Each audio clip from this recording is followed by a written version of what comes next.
Hello friends, कैसे हैं आप लोग।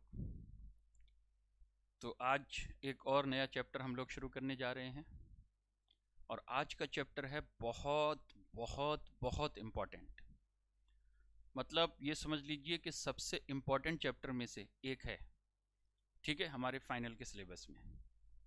आइए शुरू करते हैं। और आज आप तो समझ ही गए होंगे कि क्या शुरू करने वाला हूँ, टाइटल से ही। हम आज पढ़ने वाले हैं इंडेस 32, 109, 107। ये तीन इंडेस हम लोग पढ़ने वाले हैं और इन तीनों इंडेस का जो नाम है वो क्या है? Financial instrument. तीनों इंडेस का नाम क्या है? Financial instrument. एग्जाम में मानकर चलिए बच्चों 15 से लेकर 20 नंबर तो कंपलसरी है, ये 25 नंबर का भी आ सकता है, यानी 15 से 20 तो मिनिमम मानकर चलिए। तो बहुत बहुत इंपॉर्टेंट टॉपिक है फाइनेंशियल इंस्ट्रूमेंट्स। अच्छा, एग्जामिनेशन पॉइंट ऑफ व्यू से तो इंपॉर्टेंट है ही, इसके अलावा इन तीनों इंडेस का जो कनेक्शन है ना बाकी इंडेस के साथ, वो भी बहुत अच्छा है, यानी बहुत ज्यादा कनेक्शन है, कनेक्टिविटी बहुत है। तो आप बहुत सारी चीजें जब यहां सीखोगे तो यही चीजें बाकी इंडेस में अप्लाई होने वाली हैं, कई सारी चीजें।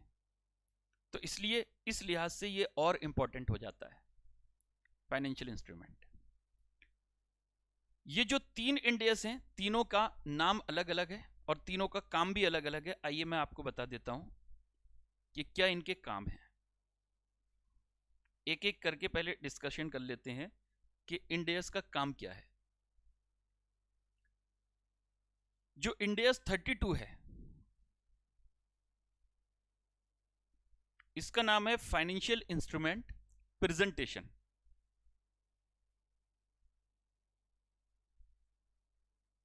Financial instruments presentation. जो इंडेस 109 है, इसका नाम है financial instrument recognition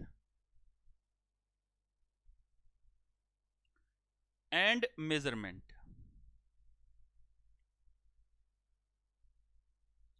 recognition and measurement, अगर सीधे सीधे शब्दों में बोलूं तो अकाउंटिंग फॉर फाइनेंशियल इंस्ट्रूमेंट, वो जो है वो इंडेस 109 है। और तीसरा है फाइनेंशियल इंस्ट्रूमेंट डिस्क्लोजर, जो इंडेस 107 है।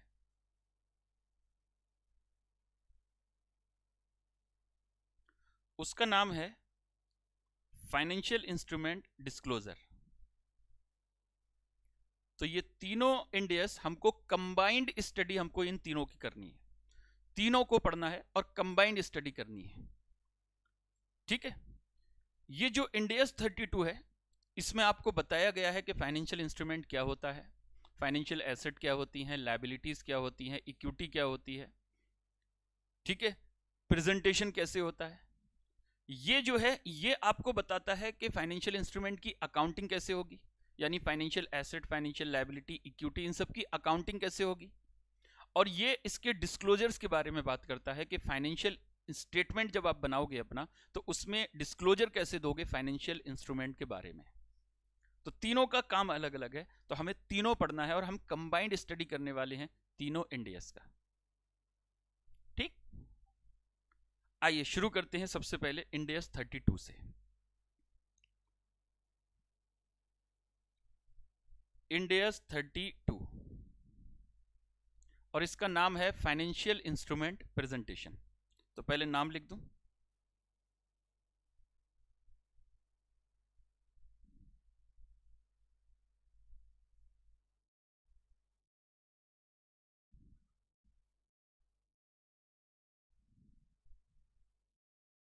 फाइनेंशियल इंस्ट्रूमेंट प्रेजेंटेशन, ये इस इंडेस का टाइटल है, इंडेस 32 का। आइए मैं पहले आपको 4 पॉइंट लिखवाऊंगा, यानी 4 डेफिनेशन पहले मैं आपको लिखवाऊंगा। उसके बाद में फिर हम एक एक चीज को बहुत गहराई से समझेंगे, बहुत अच्छे से एक एक चीज को समझेंगे। ठीक, तो पहले मैं आपको लिखवा दूं, मैं 4 पॉइंट आपको लिखवाऊंगा, उसमें टाइम लगेगा लिखने में।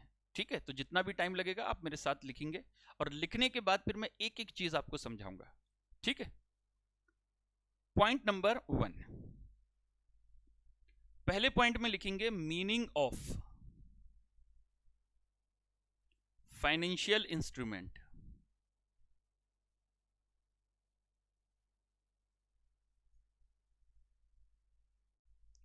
फाइनेंशियल इंस्ट्रूमेंट का मतलब क्या होता है, पहले तो मैं इसका मतलब आपको लिखवाऊंगा, यानी उसकी डेफिनेशन लिखवाऊंगा। लिखेंगे financial instrument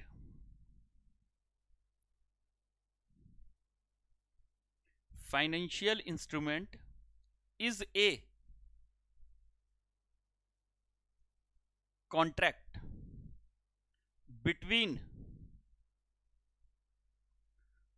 to or more parties, two or more parties, which gives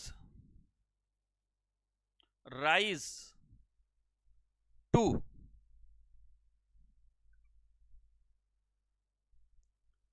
financial asset for one entity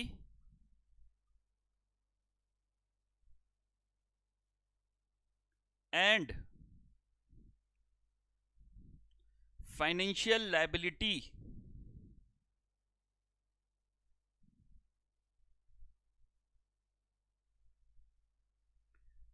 or equity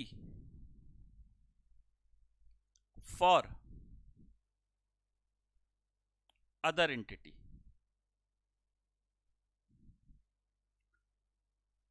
पहले इसका मतलब लिखेंगे, आप मेरे साथ साथ लिखेंगे, मैं एक एक चीज आपको समझाऊंगा, एक एक चीज का गहन अध्ययन करेंगे। ठीक है, कि फाइनेंशियल इंस्ट्रूमेंट का मतलब क्या है। अब देखिए, जब आपने फाइनेंशियल इंस्ट्रूमेंट का मतलब लिखा तो उसमें 3 चीजें आई हैं, फाइनेंशियल एसेट, फाइनेंशियल लायबिलिटी और इक्विटी। मैं इन तीनों का भी मतलब पहले आपको लिखवाऊंगा, यानी इन तीनों की डेफिनेशन पहले मैं आपको लिखवाऊंगा, उसके बाद में फिर हम एक एक चीज को समझेंगे। ठीक है, तो पहले लिखने का काम पूरा करते हैं। Number 2, financial asset.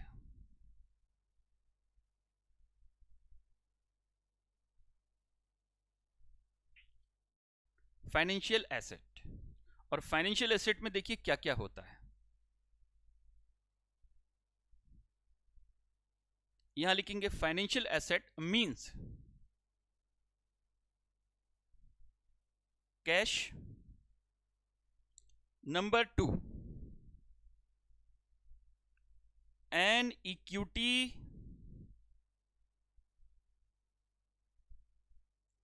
Instrument of another entity. अभी कोई दिमाग लगाने की जरूरत नहीं है, मैं एक एक चीज समझाऊंगा आपको। Number 3, contractual right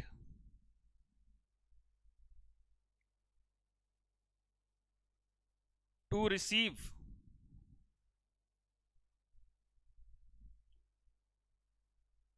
cash be another financial asset।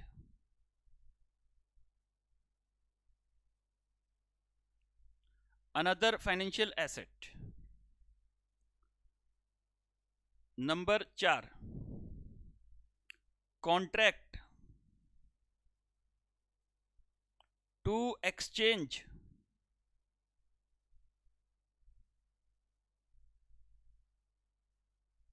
financial asset or financial liability on conditions which are potentially favorable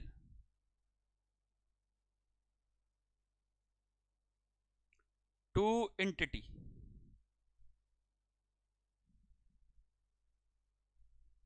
sir कुछ समझ नहीं आ रहा है बेटा, बस मैं क्या बोल रहा हूं, आराम से बिल्कुल आप मेरे साथ साथ लिखते रहो, एक एक चीज को पॉइंट वाइज समझाऊंगा मैं, ठीक, एक एक चीज को। Number 5, A non derivative contract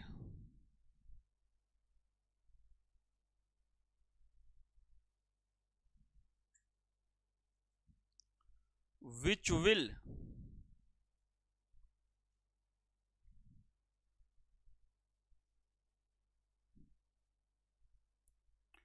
or may be settled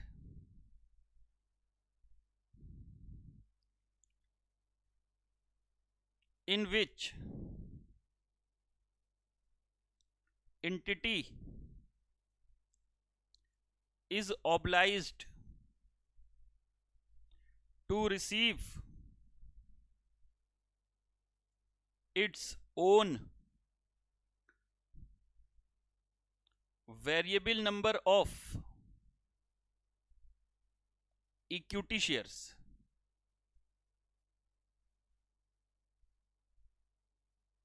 equity shares. और 6 क्या होगा, ए derivative contract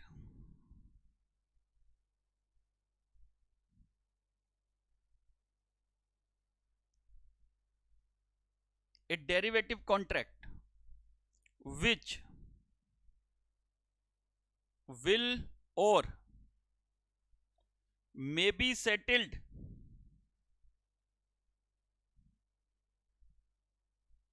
other than for fixed amount of cash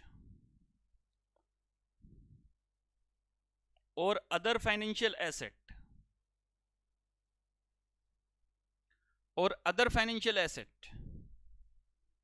for fixed number of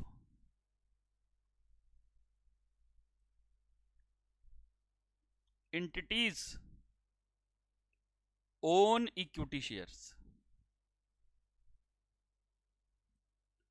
sir इतनी लंबी डेफिनेशन? जी हाँ बच्चों, इतनी लंबी डेफिनेशन, ये हमारी फाइनेंशियल एसेट की डेफिनेशन है। एक बार फिर से पढ़ देता हूं। Financial asset means cash, an equity instrument of another entity, a contractual right to receive cash और another financial asset. Number 4, a contract to exchange financial asset और financial liability on conditions which are potentially favorable to the entity. A non-derivative contract in which company is obliged to receive its own variable number of equity shares, or a derivative contract which will or may be settled other than for fixed amount of cash or other financial asset for fixed number of equity shares. Okay, तो ये है financial asset. अभी 2 definition और लिखना है मेरे को, एक फाइनेंशियल लायबिलिटी और एक इक्विटी। उसके बाद में फिर मैं एक एक चीज इसको समझाऊंगा, ठीक है। आइए पहले लिख लेते हैं। लिखने से क्या होता है, एक बार जब लिख लेंगे उसके बाद में फिर समझने का मजा डबल हो जाता है, ठीक है। आइए, तो number 3, financial liability.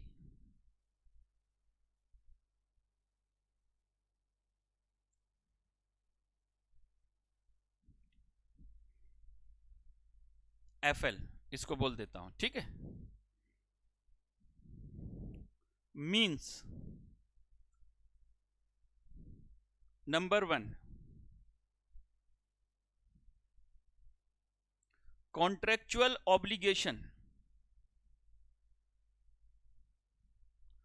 Number A, to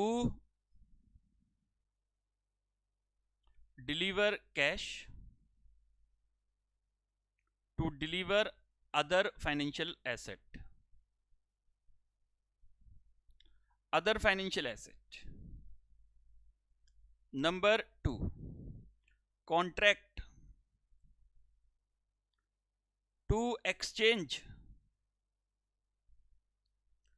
financial asset or financial liability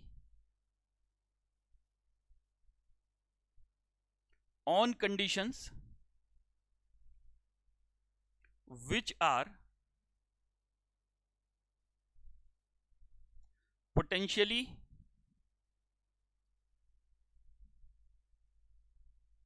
unfavorable to entity. Number 3, a non-derivative contract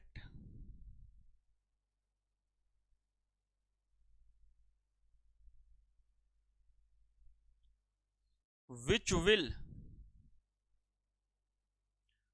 or may be settled, which will or may be settled by delivering, या in which हम लिखेंगे in which entity is obliged to deliver a variable number of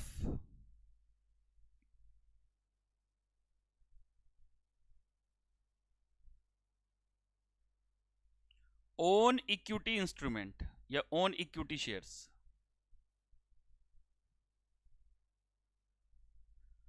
और चौथा, a derivative contract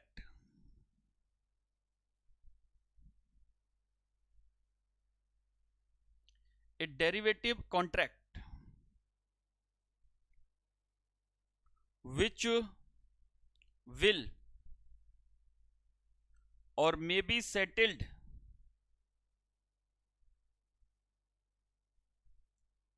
other than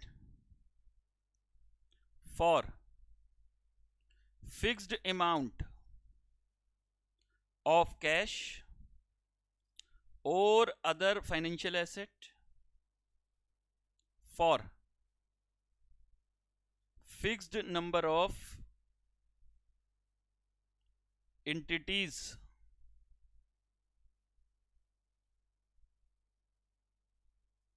own equity shares.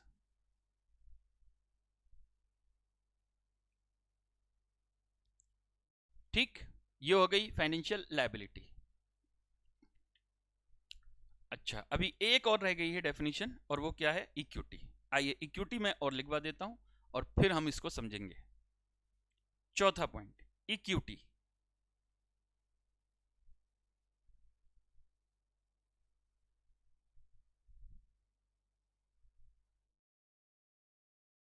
means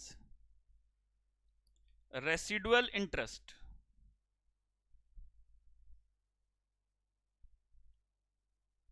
in company after deducting all liabilities from total asset.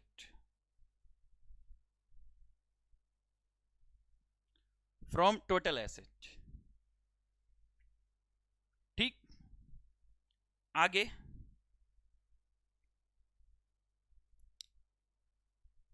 Further analysis.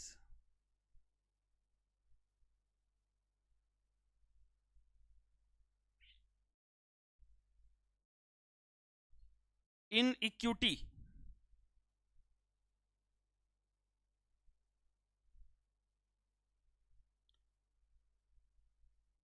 number 1, there is no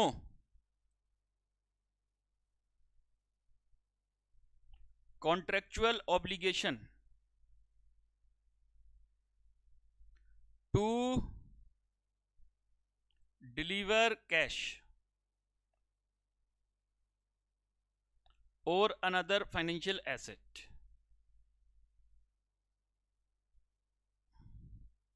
ठीक है। No contractual obligation to deliver cash और another financial asset. There is no exchange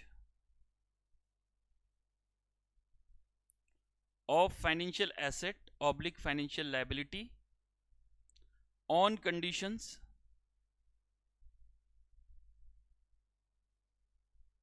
which are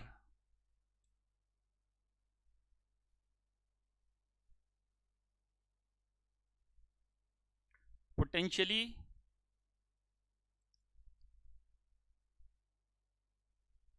unfavorable to entity. ये मैं किससे comparison कर रहा हूं? Liability से।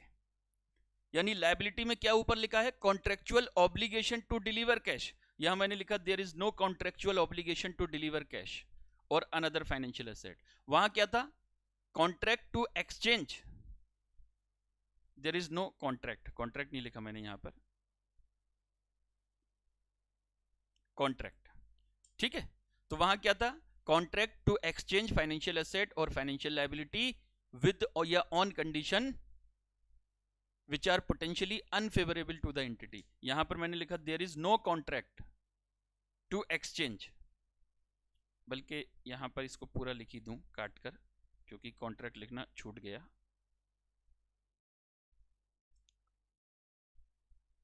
नो कॉन्ट्रैक्ट टू एक्सचेंज, ठीक है, of financial asset financial liability on condition which are potentially unfavourable to entity. A non derivative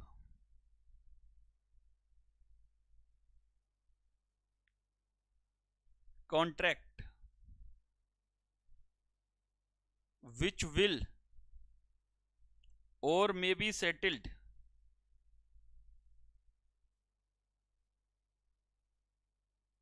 by in which entity is obliged to deliver fixed number of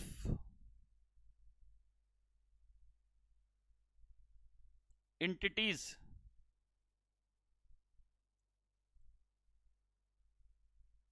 own equity shares, और number 4 ए derivative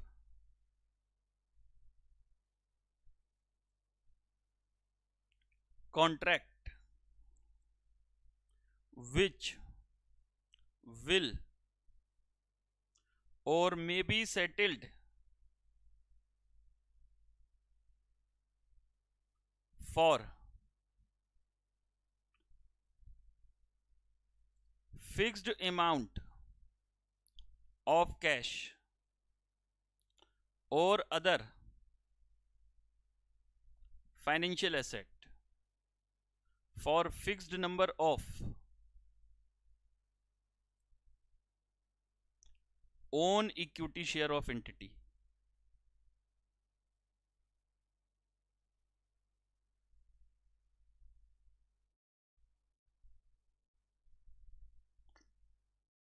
ठीक, लो जी बच्चों, ये हमारी तीनों चीजों की definition मैंने लिखवा दी। यानी फाइनेंशियल इंस्ट्रूमेंट क्या होता है वो बताया मैंने आपको, उसकी डेफिनेशन सिर्फ लिखवाई है, अभी समझाया नहीं। फाइनेंशियल एसेट क्या होती है, फाइनेंशियल लायबिलिटी क्या होती है और इक्विटी क्या होती है, अभी हमने सबकी डेफिनेशन लिखी है। अब हम एक एक करके इन सबको समझेंगे कि फाइनेंशियल एसेट क्या है, फाइनेंशियल लायबिलिटी क्या है, फाइनेंशियल इंस्ट्रूमेंट क्या है, इक्विटी क्या है, इन सबको हम समझेंगे। ठीक है, जिन्होंने नोट नहीं किया जल्दी जल्दी फटाफट नोट कर लें पहले।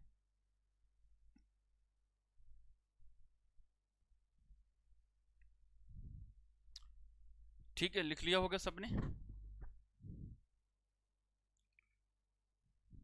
चलो जी, अब हम एक एक जो भी हमने पॉइंट लिखे हैं उसको सबको डिटेल में समझने की कोशिश करेंगे। एक एक पॉइंट को हम लोग समझेंगे। सबसे पहले फाइनेंशियल इंस्ट्रूमेंट होता क्या है? देखिए, फाइनेंशियल इंस्ट्रूमेंट क्या लिखा हुआ है, सुनिए। Financial instrument is a contract, is a contract. लो जी, सबसे पहली बात क्या होना चाहिए? कॉन्ट्रैक्ट। एक मिनट। Financial instrument is a contract. क्या है? कॉन्ट्रैक्ट बिटवीन पार्टीज, टू और मोर पार्टीज बोल सकते हो, which give rise to financial asset for one entity and financial liability और equity for another entity. आइए इसको जरा समझते हैं कि फाइनेंशियल इंस्ट्रूमेंट क्या है। सबसे पहली बात कि फाइनेंशियल इंस्ट्रूमेंट क्या है? एक कॉन्ट्रैक्ट। ये पहली जो मेरी पॉइंट है उसको एक्सप्लेन कर रहा हूं मैं कि financial instrument is a contract. Contract होना चाहिए पहले। अगर कॉन्ट्रैक्ट नहीं है तो फाइनेंशियल इंस्ट्रूमेंट नहीं होगा।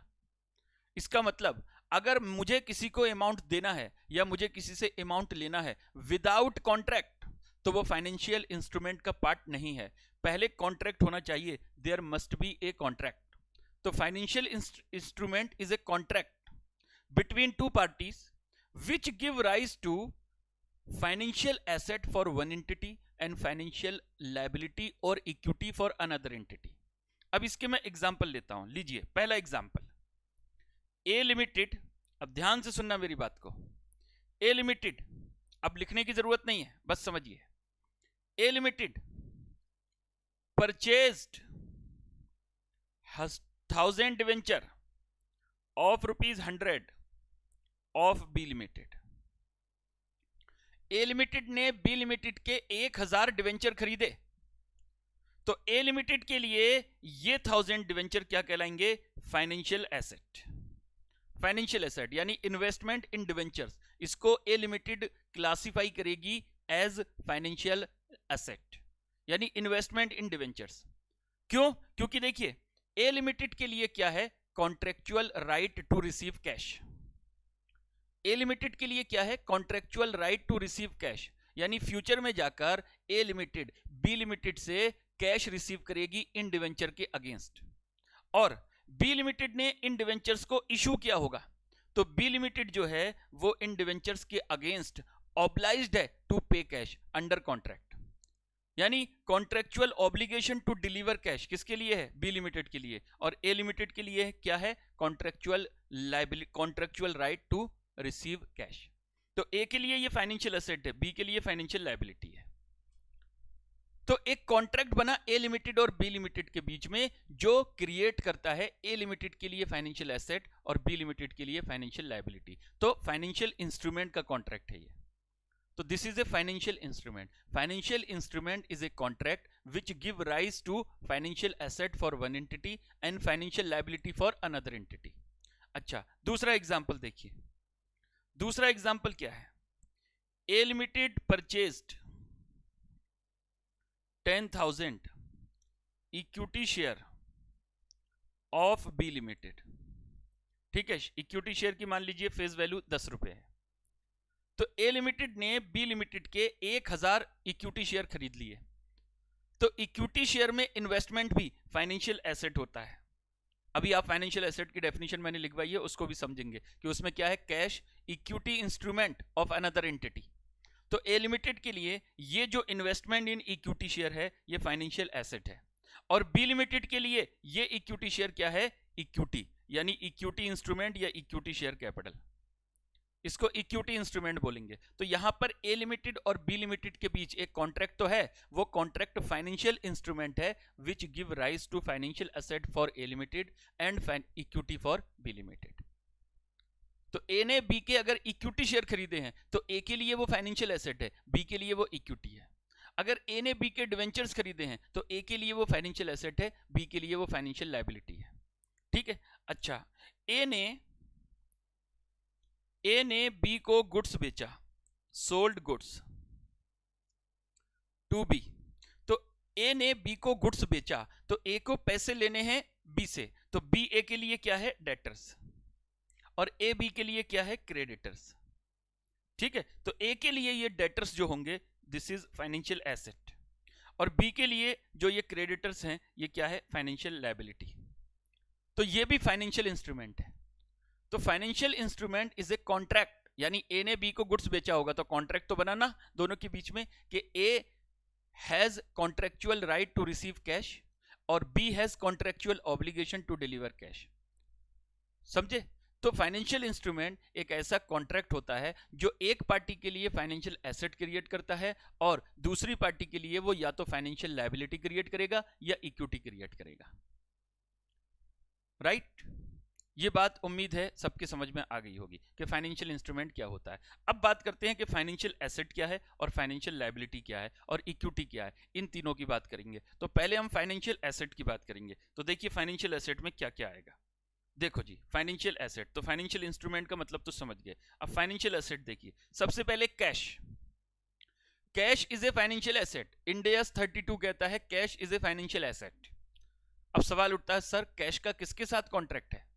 तो बेटा cash is a medium of exchange for purchase of goods, purchase of fixed asset. ठीक है, आप कोई भी ट्रांजैक्शन करोगे उसमें मीडियम ऑफ एक्सचेंज जो होता है वो कैश होता है। और अगर कॉन्ट्रैक्ट के पॉइंट ऑफ व्यू से देखा जाए तो गवर्नमेंट ने आपको गारंटी दे रखी है कि ये जो नोट गवर्नमेंट ने इशू किए हैं उसके बदले आप कोई भी सामान खरीद सकते हैं, उसके बदले कोई भी सामान बेच सकते हैं। ठीक है, तो cash is A contracted asset with government. अब गांधी जी एक नोट पर बने हुए हैं। अब गांधी जी आप किसी और नोट पर बनाकर ले जाओ और किसी दुकान पर, यानी एक कागज का टुकड़ा है मेरे पास, उस पर मैंने गांधी जी का फोटो लगा दिया और उस पर 50 लिख दिया और मैंने जो है दुकान वाले को ले जाकर दे दिया। मैंने कहा भाई 50 रुपए का सामान दे दो, तो क्या दे देगा वो नोट जो है जिस पर हर गांधी जी का फोटो, जिस हर नोट या हर कागज जिस पर गांधी जी का फोटो लगा हुआ है वो नोट नहीं है, वो कैश नहीं है।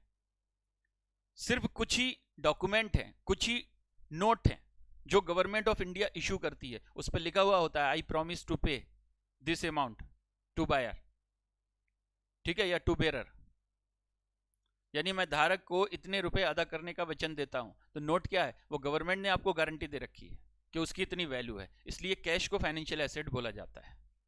Cash is a medium of exchange. ठीक, तो cash is a financial asset, वो बाई डेफिनेशन इंक्लूड कर लिया गया है इंड AS 32 के हिसाब से कि cash is a financial asset. तो कैश में आपको कोई भी एनालाइज करने की जरूरत नहीं है। दूसरा, N equity instrument of another entity. अगर आपने किसी कंपनी के इक्विटी शेयर खरीदे हैं तो वो भी undisputed investment in equity share financial asset होता है। तो देखिए आपने जिस कंपनी के शेयर खरीदे तो उसके बीच में और आपके बीच में एक कॉन्ट्रैक्ट बनेगा, तो ये कॉन्ट्रैक्ट जो है ये फाइनेंशियल इंस्ट्रूमेंट कहलाएगा। ये आपके लिए तो फाइनेंशियल एसेट क्रिएट करेगा और जिस कंपनी के आपने शेयर खरीदे हैं उसके लिए वो इक्विटी क्रिएट करेगा। तो आपके लिए फाइनेंशियल एसेट, उसके लिए इक्विटी इंस्ट्रूमेंट। ठीक, तीसरा, एक contractual right to receive cash and another financial asset. मैं यहां पर एंड भी लिख देता हूं, एंड अनदर फाइनेंशियल एसेट। तो contractual right to receive cash and another financial asset. Clear हुई बात? ठीक, अच्छा, इसका मतलब वही इन्वेस्टमेंट इन डिवेंचर्स। लीजिए इसके क्या क्या एग्जांपल हो सकते हैं। इसके एक तो देखिए debtors, trade receivable, trade receivables, okay, investment in debentures. अच्छा, डेटर्स और ट्रेड रिसीवेबल तो एक ही बात होगी, मैं बिल रिसीवेबल लिखना चाह रहा था, तो ये बिल रिसीवेबल। ठीक, investment in debentures, bond, investment in government securities, ये सब क्या है, ये सब फाइनेंशियल एसेट हैं। ठीक है, क्योंकि ये क्या है, इन सब में कॉन्ट्रेक्चुअल राइट होता है टू रिसीव कैश। अगर आपके पास डेटर्स हैं तो then you have contractual right to receive cash. ठीक, अगर आपके पास BR है तो that is contractual right to receive cash. अगर आपने किसी कंपनी के डिवेंचर खरीद रखे हैं तो you have contractual right to receive cash. आपने कोई गवर्नमेंट की सिक्योरिटी खरीद रखी है, you have contractual right to receive cash in future. अच्छा, contractual right to receive another financial asset. Sir इसका एग्जांपल है कन्वर्टेबल डिवेंचर्स, लीजिए मैं यहां लिखता हूं कन्वर्टेबल डिवेंचर्स। अब ये कन्वर्टेबल डिवेंचर्स क्या है? कन्वर्टेबल डिवेंचर्स का मतलब होता है कि आपने एक डिवेंचर्स खरीदे जो फ्यूचर में जाकर या तो इक्विटी शेयर्स में या प्रीफरेंस शेयर्स में कन्वर्ट हो जाएंगे। तो अगर आप किसी कंपनी का इक्विटी शेयर लेते हो वो भी आपके लिए फाइनेंशियल एसेट है, अगर आप किसी कंपनी का प्रीफरेंस शेयर लेते हो वो भी आपके लिए फाइनेंशियल एसेट है, आप किसी कंपनी का डिवेंचर लेते हो वो भी फाइनेंशियल एसेट है। तो आपने डिवेंचर्स खरीद रखे हैं, फ्यूचर में जाकर वो इक्विटी शेयर्स में कन्वर्ट हो जाएंगे या फिर प्रीफरेंस शेयर में कन्वर्ट हो जाएंगे। तो it means you have contractual right to receive another financial asset. आपके ये डिवेंचर इक्विटी शेयर्स में कन्वर्ट हो जाएंगे तो ये आपका चला जाएगा, ये डिवेंचर आपका चला जाएगा और बाद में आपके पास क्या आ जाएगा? Equity share. तो इक्विटी शेयर्स भी आपके लिए क्या है? फाइनेंशियल एसेट है। ठीक है, तो डेटर्स हो गए, बीआर हो गए, इन्वेस्टमेंट इन डिवेंचर्स हो गए, बॉन्ड्स हो गया, इन्वेस्टमेंट इन गवर्नमेंट सिक्योरिटी हो गया, कन्वर्टेबल डिवेंचर्स हो गए, ये सब आपके लिए फाइनेंशियल एसेट होते हैं। ठीक, अच्छा चौथे नंबर पॉइंट में आइए, contract to exchange financial asset और financial liability on condition which are potentially favourable to entity. Contract to exchange financial asset or financial liability on conditions which are potentially favorable to entity। Sir मतलब देखिए पहले तो मैं इसके example लिखवा दूं। आपने डेरिवेटिव का नाम सुना होगा, डेरिवेटिव्स। डेरिवेटिव मतलब जैसे ऑप्शन हो गए, जैसे फ्यूचर हो गए, जैसे फॉरवर्ड हो गए, जैसे स्वैप हो गया, ये सब क्या होते हैं? ये सब डेरिवेटिव फाइनेंशियल इंस्ट्रूमेंट होते हैं। डेरिवेटिव का अभी मैं मतलब समझाऊंगा, ठीक है। या फिर देखिए exchange of financial liability on, मैं यहां पर लिखता हूं exchange of loan asset oblique liability on favourable term, on favourable terms. Sir इसका मतलब देखिए पहले मैं एक्सचेंज ऑफ लोन असेट या loan liability on favourable term इसकी बात मैं कर रहा हूं। आपने कोई लोन ले रखा है जिसके against you are under obligation to pay cash, तो ये आपके लिए फाइनेंशियल लायबिलिटी है। अब आपने क्या करा? आपने फ्यूचर में जाकर आप इस लोन को किसी दूसरे लोन के साथ एक्सचेंज कर रहे हो और कुछ फेवरेबल टर्म्स पर, मतलब आपको अभी देना थे 16 लाख रुपए और आपने कुछ ऐसा रीस्ट्रक्चरिंग करवाया जिसकी वजह से आपको अब देने हैं जाकर 14 लाख रुपए।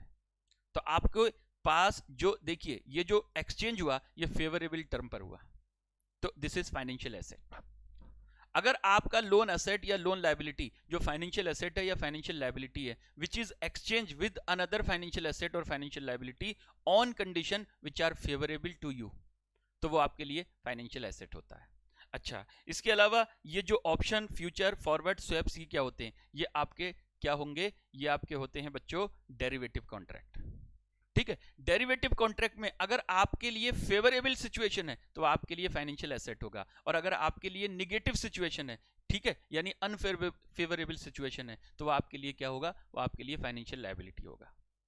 इसका मतलब क्या? इसका मतलब अभी समझते हैं। मैं आपको डेरिवेटिव समझा दूं पहले, फिर डेरिवेटिव जब समझ में आएगा ना तो आपके ये भी समझ में आएगा कि नॉन डेरिवेटिव कॉन्ट्रैक्ट, फिर ये डेरिवेटिव कॉन्ट्रैक्ट, यानी डेरिवेटिव फिर नॉन डेरिवेटिव, ये सब समझ में आएगा।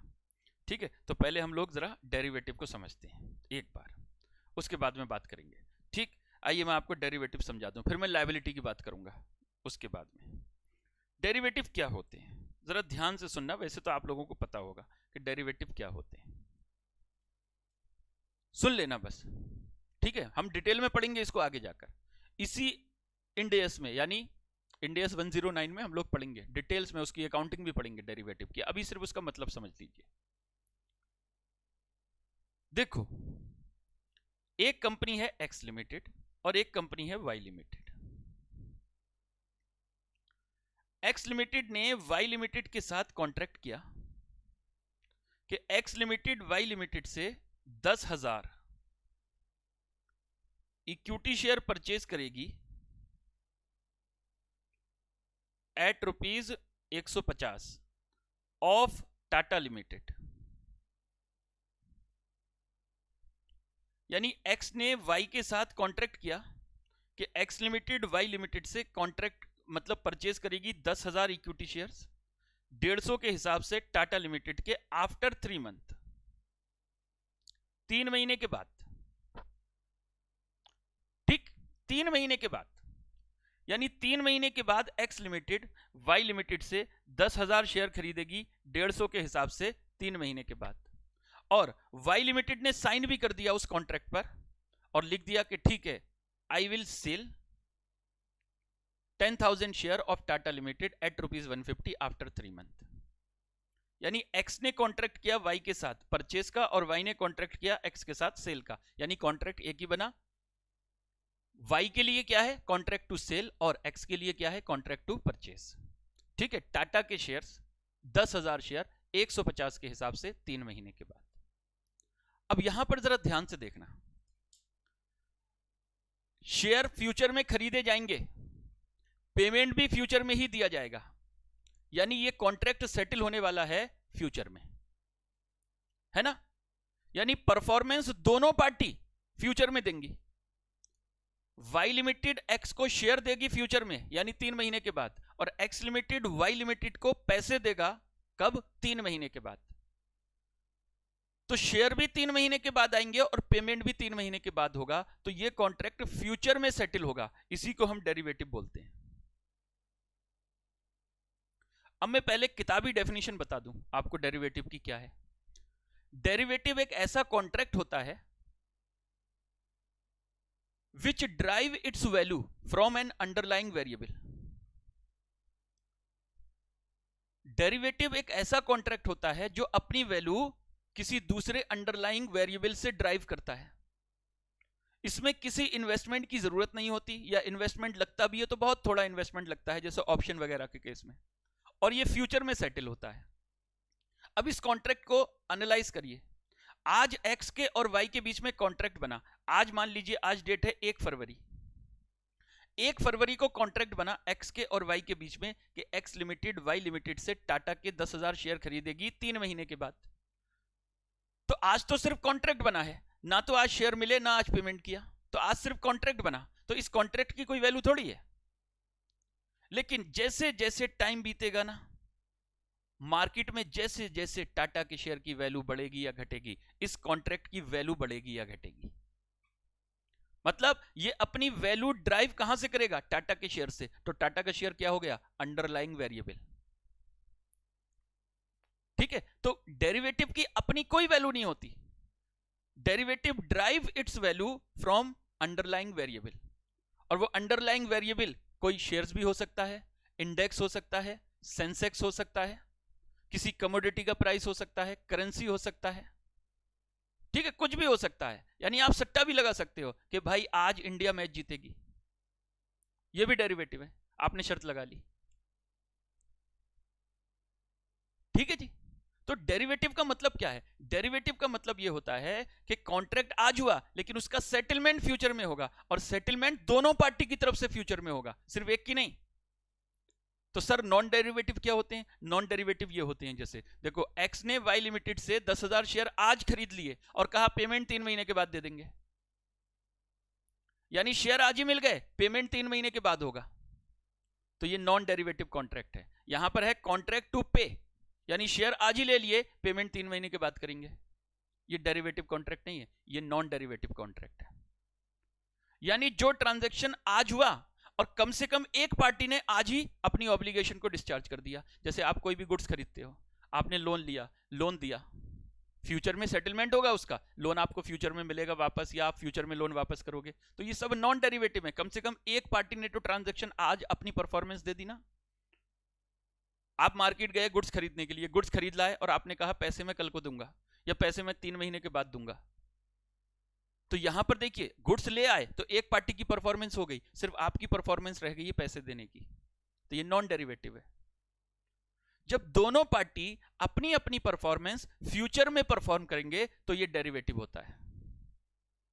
यानी अगर आप किताबी डेफिनेशन से बाहर आइए और आप बस सोचिए, दिमाग से सोचिए कि यहां पर एक्स ने वाई से कॉन्ट्रैक्ट किया किस चीज का, कि मैं तुमसे 10,000 शेयर खरीदूंगा 3 महीने के बाद। ठीक है, 3 महीने के बाद 10,000 शेयर खरीदूंगा, तो शेयर भी मेरे को फ्यूचर में मिलेंगे, पेमेंट भी मैं फ्यूचर में करूंगा, तो अभी तो कुछ हुआ ही नहीं, अभी सिर्फ कॉन्ट्रैक्ट हुआ, तो यही कॉन्ट्रैक्ट क्या होता है, डेरिवेटिव कॉन्ट्रैक्ट।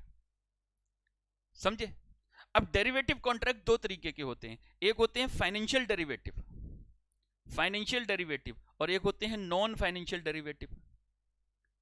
फाइनेंशियल डेरिवेटिव कौन से होते हैं, जैसे आपने कॉन्ट्रैक्ट किया to purchase sale of shares, debentures, other securities, यानी जो फाइनेंशियल एसेट जो होती है ना, कि जो शेयर, डिवेंचर, आपके सिक्योरिटीज, बॉन्ड, इनको खरीदने का, बेचने का जो कॉन्ट्रैक्ट करते हो, और जिसका फ्यूचर में परफॉर्मेंस होगी दोनों पार्टी के द्वारा, मतलब आपने कॉन्ट्रैक्ट आज कर लिया, शेयर फ्यूचर में मिलेंगे और पेमेंट भी फ्यूचर में होगा, तो ये फाइनेंशियल डेरिवेटिव कहलाता है।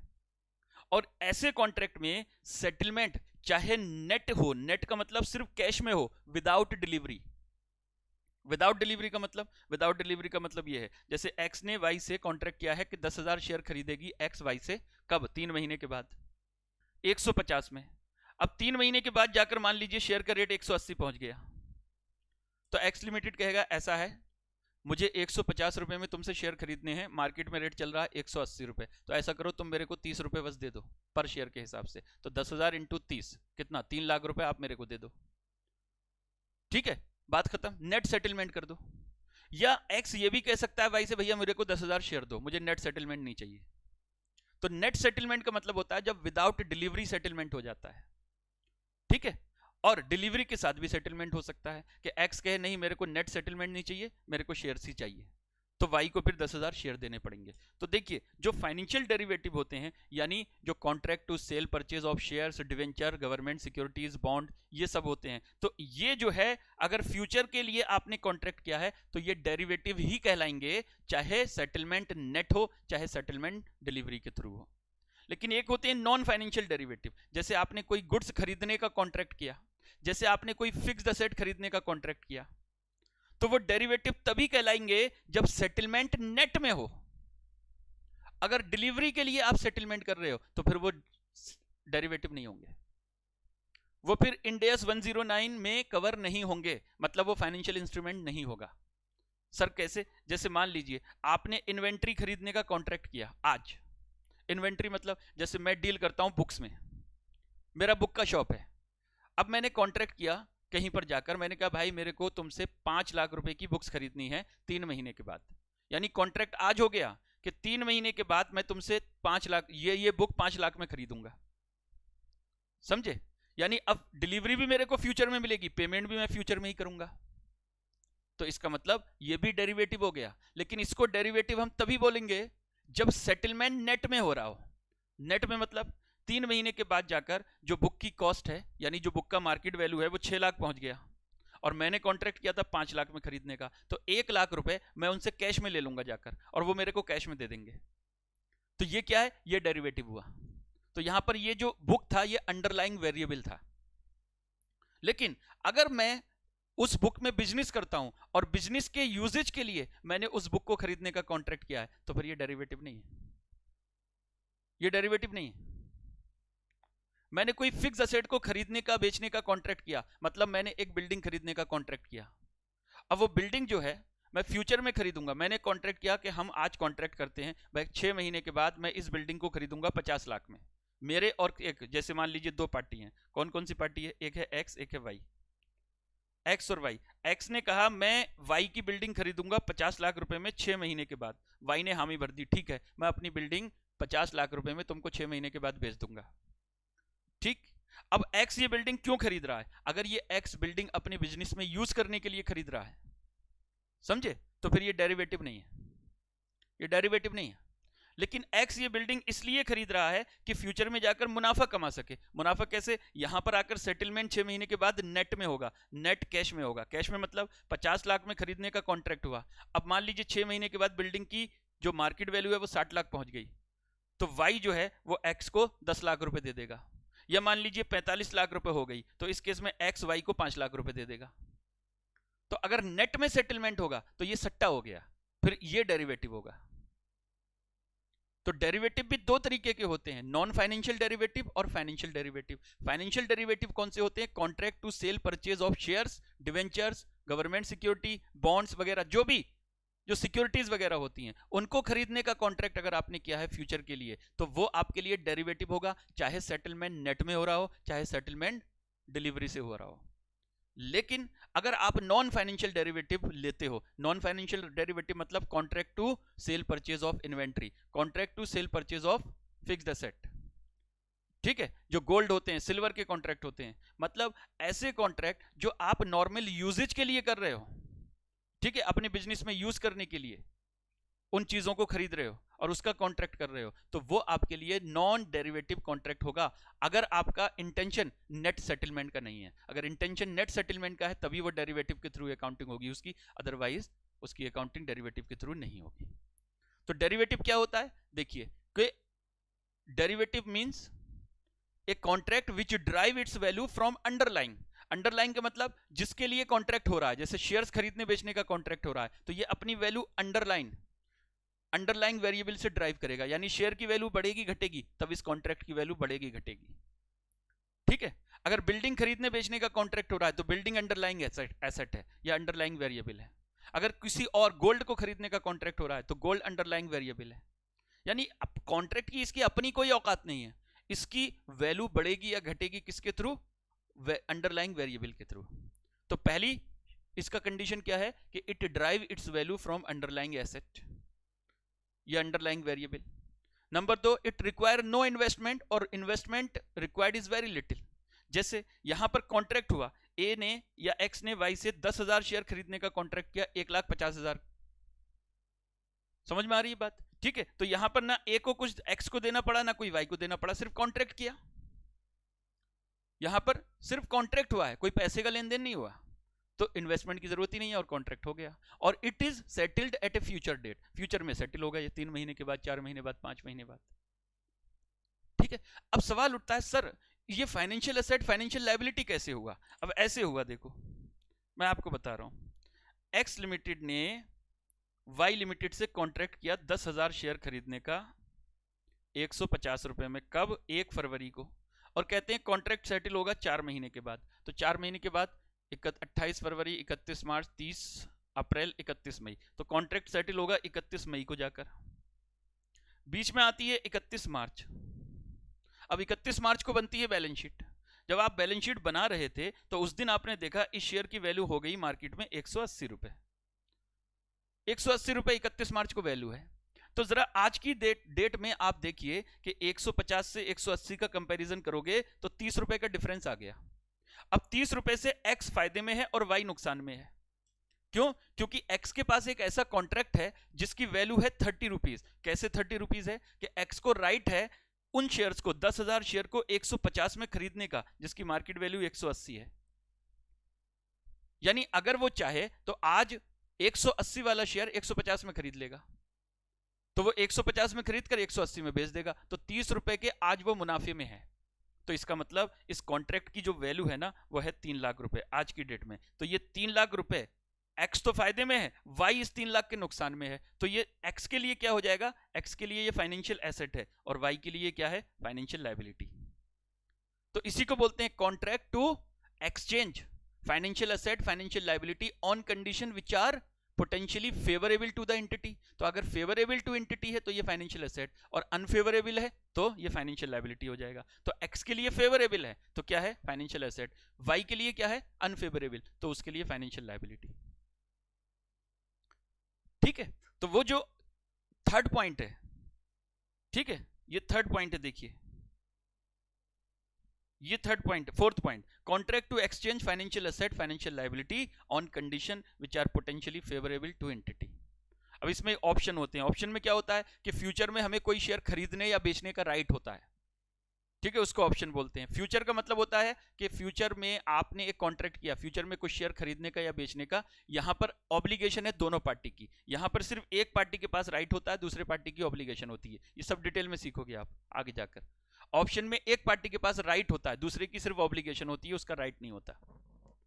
फ्यूचर में दोनों पार्टीज की ऑब्लिगेशन होती है कॉन्ट्रैक्ट को परफॉर्म करने की, ठीक है। और ये ऑप्शन हो या फ्यूचर हो, ये सब के सब विदाउट डिलीवरी सेटल होते हैं, मतलब नेट कैश में सेटल होते हैं। जैसे मैंने बताया कि अगर रेट चल रहा है 180 पहुंच गया, अब उसने 30 रुपए ले देकर कॉन्ट्रैक्ट सेटल हो गया, यानी ना किसी ने डिलीवरी ली ना किसी ने डिलीवरी दी। फॉरवर्ड क्या होते हैं? फॉरवर्ड जो है एक्सचेंज के बाहर होते हैं, ऑप्शन और फ्यूचर एक्सचेंज के अंदर होते हैं। फ्यूचर जो होते हैं वो, फॉरवर्ड जो होते हैं वो एक्सचेंज के बाहर होते हैं, ओवर द काउंटर। इसकी भी बात करेंगे, ये भी फ्यूचर की तरह है लेकिन इसमें डिलीवरी के थ्रू भी सेटलमेंट होता है। ठीक है, स्वैप क्या होता है? एक्सचेंज का कॉन्ट्रैक्ट होता है ये भी। तो इसमें अगर एक पार्टी के लिए फेवरेबल पोजीशन है तो उसके लिए फाइनेंशियल एसेट होगा, और अनफेवरेबल पोजीशन है तो उसके लिए लायबिलिटी होगा।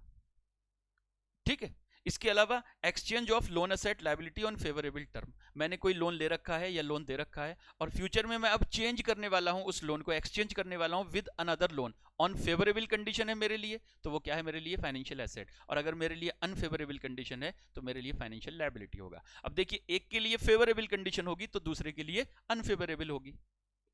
अब मैंने किसी को लोन दे रखा है, ठीक, तो अभी मुझे 15 लाख लेने हैं। अब मैंने उसके साथ दूसरे लोन के साथ उसको एक्सचेंज कर दिया, तो फ्यूचर में मेरे को कितने मिलेंगे? 16 लाख।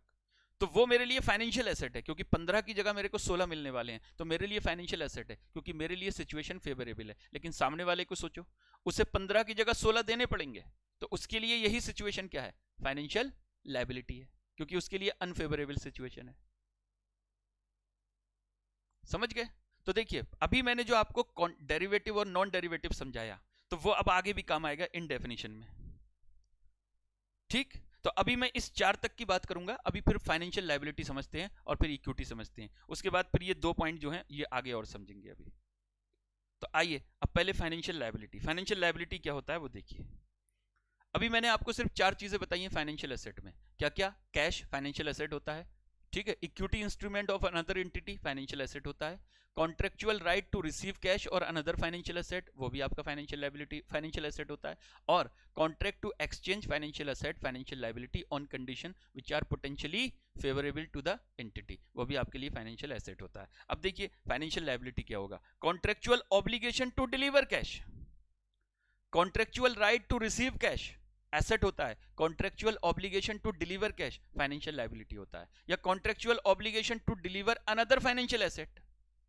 अब यहां तो देखिए contractual obligation to deliver cash, इसमें डिवेंचर हो सकते हैं, इसमें बॉन्ड हो सकते हैं, इसमें फाइनेंशियल प्रिफरेंशियल कैपिटल हो सकती है। प्रिफरेंशियल कैपिटल इंडिया में रिडीमेबल होती है, समझे? तो वो फाइनेंशियल लायबिलिटी होती है।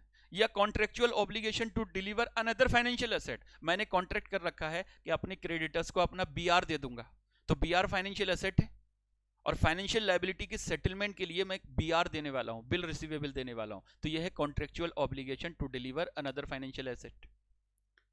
ठीक है, मेरे पास मान लीजिए कोई इन्वेस्टमेंट है डिवेंचर्स में, अब उस इन्वेस्टमेंट को मैंने किसी और को दे दिया या कॉन्ट्रैक्ट कर लिया किसी को देने का, किसी फाइनेंशियल लायबिलिटी के सेटलमेंट के लिए मैंने अपने इन्वेस्टमेंट ऑन डिवेंचर्स को हैंड ओवर कर दिया उनको।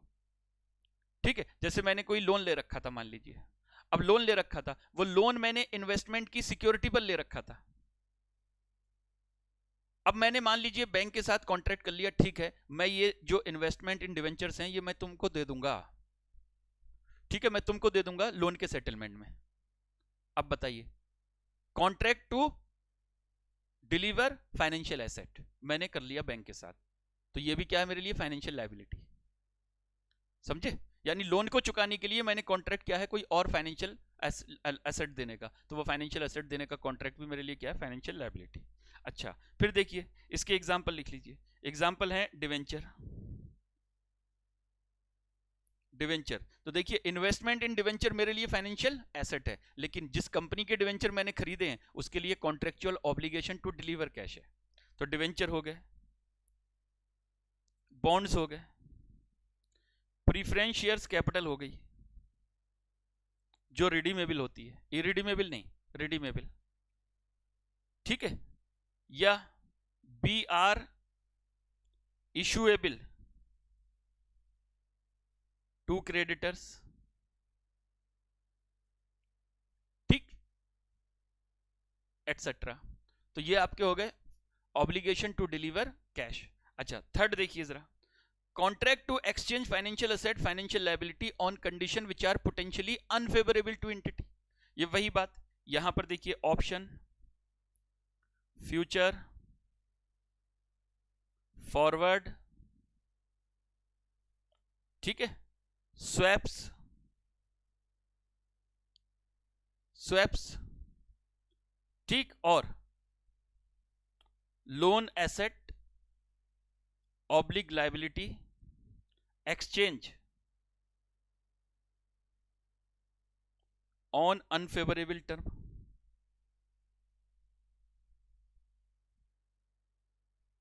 On unfavourable terms. तो ये सब होते हैं, ये क्या होते हैं, contract to exchange financial asset financial liability on condition which are unfavourable, on unfavourable term. उम्मीद है ये बात समझ में आई होगी। ठीक है, जैसे मैंने अभी एग्जांपल दिया कि ए लिमिटेड ने बी लिमिटेड से 10,000 शेयर खरीदने का कॉन्ट्रैक्ट किया। अब वहां पर जो कॉन्ट्रैक्ट किया तो ए लिमिटेड को 30 रुपए का फायदा हो रहा था, तो उसके लिए तो वो फाइनेंशियल एसेट हो गया, लेकिन वाई लिमिटेड को नुकसान हो रहा था 3 लाख रुपए का, तो वो उसके लिए फाइनेंशियल लायबिलिटी हो गया। ठीक, अच्छा, अब ये जो पॉइंट आ गए, इसके अलावा पहले जरा मैं इक्विटी की बात कर लूं कि इक्विटी क्या होता है। लीजिए, इक्विटी, इक्विटी का मतलब होता है residual interest in company after deducting all liabilities from total asset. Equity किसको बोलते हैं भाई? सारी टोटल एसेट में से टोटल लायबिलिटी घटा दो, जो रेसिडुअल इंटरेस्ट बचता है वो इक्विटी कहलाता है। इक्विटी का मतलब होता है जिसमें प्रोपोर्शनेट राइट होता है holder of shares on the date of liquidation. Liquidation के टाइम सबसे बाद में जिसको पैसे मिलते हैं प्रोपोर्शनेट बेसिस पर, उसी को इक्विटी होल्डर बोलते हैं, वही आपके लिए इक्विटी होता है। ठीक है, तो इक्विटी में क्या, इक्विटी शेयर कैपिटल और रिजर्व एंड सरप्लस वगैरह जो होते हैं वही इक्विटी होता है। तो इक्विटी में क्या होगा, देखिए, मैं एक तो मैंने ये बता दिया, residual interest in company after deducting all liabilities from total asset. अब फर्दर एनालिसिस करते हैं तो देखिए, in equity there is no contractual obligation to deliver cash और अनदर फाइनेंशियल एसेट। अगर contractual obligation to deliver cash है तो वो फाइनेंशियल लायबिलिटी है, और अगर ऐसी कोई कॉन्ट्रेक्चुअल ऑब्लिगेशन नहीं है कैश देने की तो वो क्या है, वो आपके लिए इक्विटी है। तो बिल्कुल उसका फाइनेंशियल लायबिलिटी और इक्विटी का जब हम कंपैरिजन करेंगे तो जस्ट अपोजिट होगा, जस्ट अपोजिट। तो फाइनेंशियल लायबिलिटी में क्या है, contractual obligation to deliver cash, और इक्विटी में क्या है, no contractual obligation to deliver cash. ठीक है, फिर उसमें क्या है, कॉन्ट्रेक्चुअल या contract to exchange financial asset और financial liability on condition which are potentially unfavourable to the entity. इसमें क्या है, no contract to exchange financial asset financial liability on condition which are potentially unfavourable to entity. मतलब उसका just opposite, financial liability का just opposite equity होता है। समझे? अब मैं एक बार जरा तीनों को समराइज करता हूं, अभी इन सबके जितने पॉइंट हमने पढ़े हैं। अभी हमने जो कंपनी का अपनी यानी एंटिटी के अपने इक्विटी इंस्ट्रूमेंट में जो ट्रांजैक्शन सेटल हो रहे हैं उसकी बात ही नहीं की है, अब हम उसी की बात करेंगे बाद में। पहले मैं फाइनेंशियल एसेट को एक बार फिर से समराइज करता हूं। Financial asset means cash, cash investment in equity share of another company यानी equity instrument of another entity. तीसरा, contractual right to receive cash और another financial asset. Contract to exchange financial asset financial liability on condition which are potentially favourable to entity. ये क्या हो गया, ये हो गया आपका financial asset. Financial liability, contractual obligation to deliver cash और another financial asset. Contract to exchange financial asset financial liability on condition which are potentially unfavourable to the entity. ठीक, ये क्या हो गया आपका, ये हो गया फाइनेंशियल लायबिलिटी। अब आते हैं इक्विटी। इक्विटी में क्या होता है, रेसिडुअल इंटरेस्ट होता है ये। ठीक है, टोटल असेट से टोटल लायबिलिटी को घटा दीजिए, क्या बचेगा, इक्विटी बचेगा, दैट इज रेसिडुअल इंटरेस्ट। उसके बाद में no contractual obligation to deliver cash, no contract to exchange financial asset financial liability on condition which are potentially unfavourable to entity. तो ये आपका फाइनेंशियल एसेट फाइनेंशियल लायबिलिटी और equity की हमारी definitions हो गई। अब हम बात करेंगे कुछ ऐसे कॉन्ट्रैक्ट जो एंटिटी के अपने इक्विटी शेयर में सेटल होंगे फ्यूचर में। तो अगर कोई कॉन्ट्रैक्ट कंपनी के अपने इक्विटी शेयर्स में सेटल होने वाले हैं फ्यूचर में, तो वो आपके लिए फाइनेंशियल लायबिलिटी है, इक्विटी है, फाइनेंशियल एसेट है या क्या है, उसकी जरा बात करेंगे। ठीक है, तो मैं पहले फाइनेंशियल लायबिलिटी और इक्विटी की बात करूंगा, फिर उसके बाद फाइनेंशियल एसेट की बात करूंगा। तो फाइनेंशियल लायबिलिटी में देखिए क्या है, ध्यान से सुनना जरा। Third point, a non-derivative contract which will or may be settled in which entity is obliged to deliver a variable number of own equity shares। Non derivative का मतलब जो ट्रांजैक्शन हो चुका, बस उसका कंसिडरेशन आपको पे करना है फ्यूचर में। ठीक। नॉन डेरिवेटिव का मतलब आपने कोई लोन ले रखा है, आपने कोई लोन ले रखा है तो ये नॉन डेरिवेटिव कॉन्ट्रैक्ट है जिसका फ्यूचर में आपको पेमेंट करना पड़ेगा। आपने कोई डिवेंचर इशू कर रखे हैं जिसके अगेंस्ट फ्यूचर में आपको पेमेंट करना है, तो ये सब क्या, ये नॉन डेरिवेटिव ही तो है। नॉन डेरिवेटिव का मतलब क्या होता है, जिसका एक परफॉर्मेंस, एक पार्टी की परफॉर्मेंस हो चुकी, तो हमने किसी से लोन ले रखा है, हमने डिवेंचर इशू कर रखे हैं, हमने कोई प्रीफरेंशियल इशू कर रखे हैं, हमने कोई एसेट बेच रखा है, एसेट खरीद रखा है, ठीक है, which will be settled in future. तो मान लीजिए एग्जांपल के तौर पर मैंने किसी कंपनी से 20 लाख रुपए का लोन ले रखा है, तो ये नॉन डेरिवेटिव कॉन्ट्रैक्ट है। अब ये 20 लाख रुपए मुझे फ्यूचर में अगर कैश देना है तो मेरे लिए फाइनेंशियल लायबिलिटी होगा। लेकिन मैं कहता हूं मुझे इस 20 लाख के अगेंस्ट कंपनी के, अपनी ही कंपनी के इक्विटी शेयर देने हैं, मतलब this 20 lakh rupees will be settled bye issuing entities own equity shares. तो अब सवाल उठता है कि अगर हमें अपने ही इक्विटी शेयर देने हैं इस लोन को सेटल करने के लिए, तो क्या ये अभी भी फाइनेंशियल लायबिलिटी होगा या फिर ये इक्विटी बन जाएगा? क्योंकि जब आप इक्विटी शेयर इशू करते हो तो वो इक्विटी होता है। तो यहां पर अभी जो आप फ्यूचर में इक्विटी शेयर इशू कर रहे हो या करोगे फ्यूचर में, तो क्या वो आपके लिए इक्विटी है या फिर ये फाइनेंशियल लायबिलिटी कहलाएगा? अभी भी। अब कई बच्चों के दिमाग में आता है, सर जब हम फ्यूचर में इक्विटी शेयर इशू करने वाले हैं इस लोन के अगेंस्ट, तो हमारी कोई कॉन्ट्रेक्चुअल ऑब्लिगेशन नहीं है टू डिलीवर कैश, तो फिर तो ये इक्विटी ही होना चाहिए, फिर ये फाइनेंशियल लायबिलिटी नहीं होना चाहिए। आपकी बात बिल्कुल सही है कि अगर फ्यूचर में there is no contractual obligation to deliver cash तो वो इक्विटी होना चाहिए। लेकिन हर ट्रांजैक्शन जो आप इक्विटी में सेटल करने वाले हो वो फाइनेंशियल लायबिलिटी नहीं होकर इक्विटी ही होगा, ऐसी कोई गारंटी नहीं है, ऐसी कोई गारंटी नहीं है। सर मतलब गारंटी क्यों नहीं है? भाई फ्यूचर में हमारी कोई ऐसी ऑब्लिगेशन नहीं है कैश देने की, तो फिर ये इक्विटी क्यों नहीं है? अब आपको मैं समझाता हूं क्यों नहीं है। देखो समझिए जरा ध्यान से।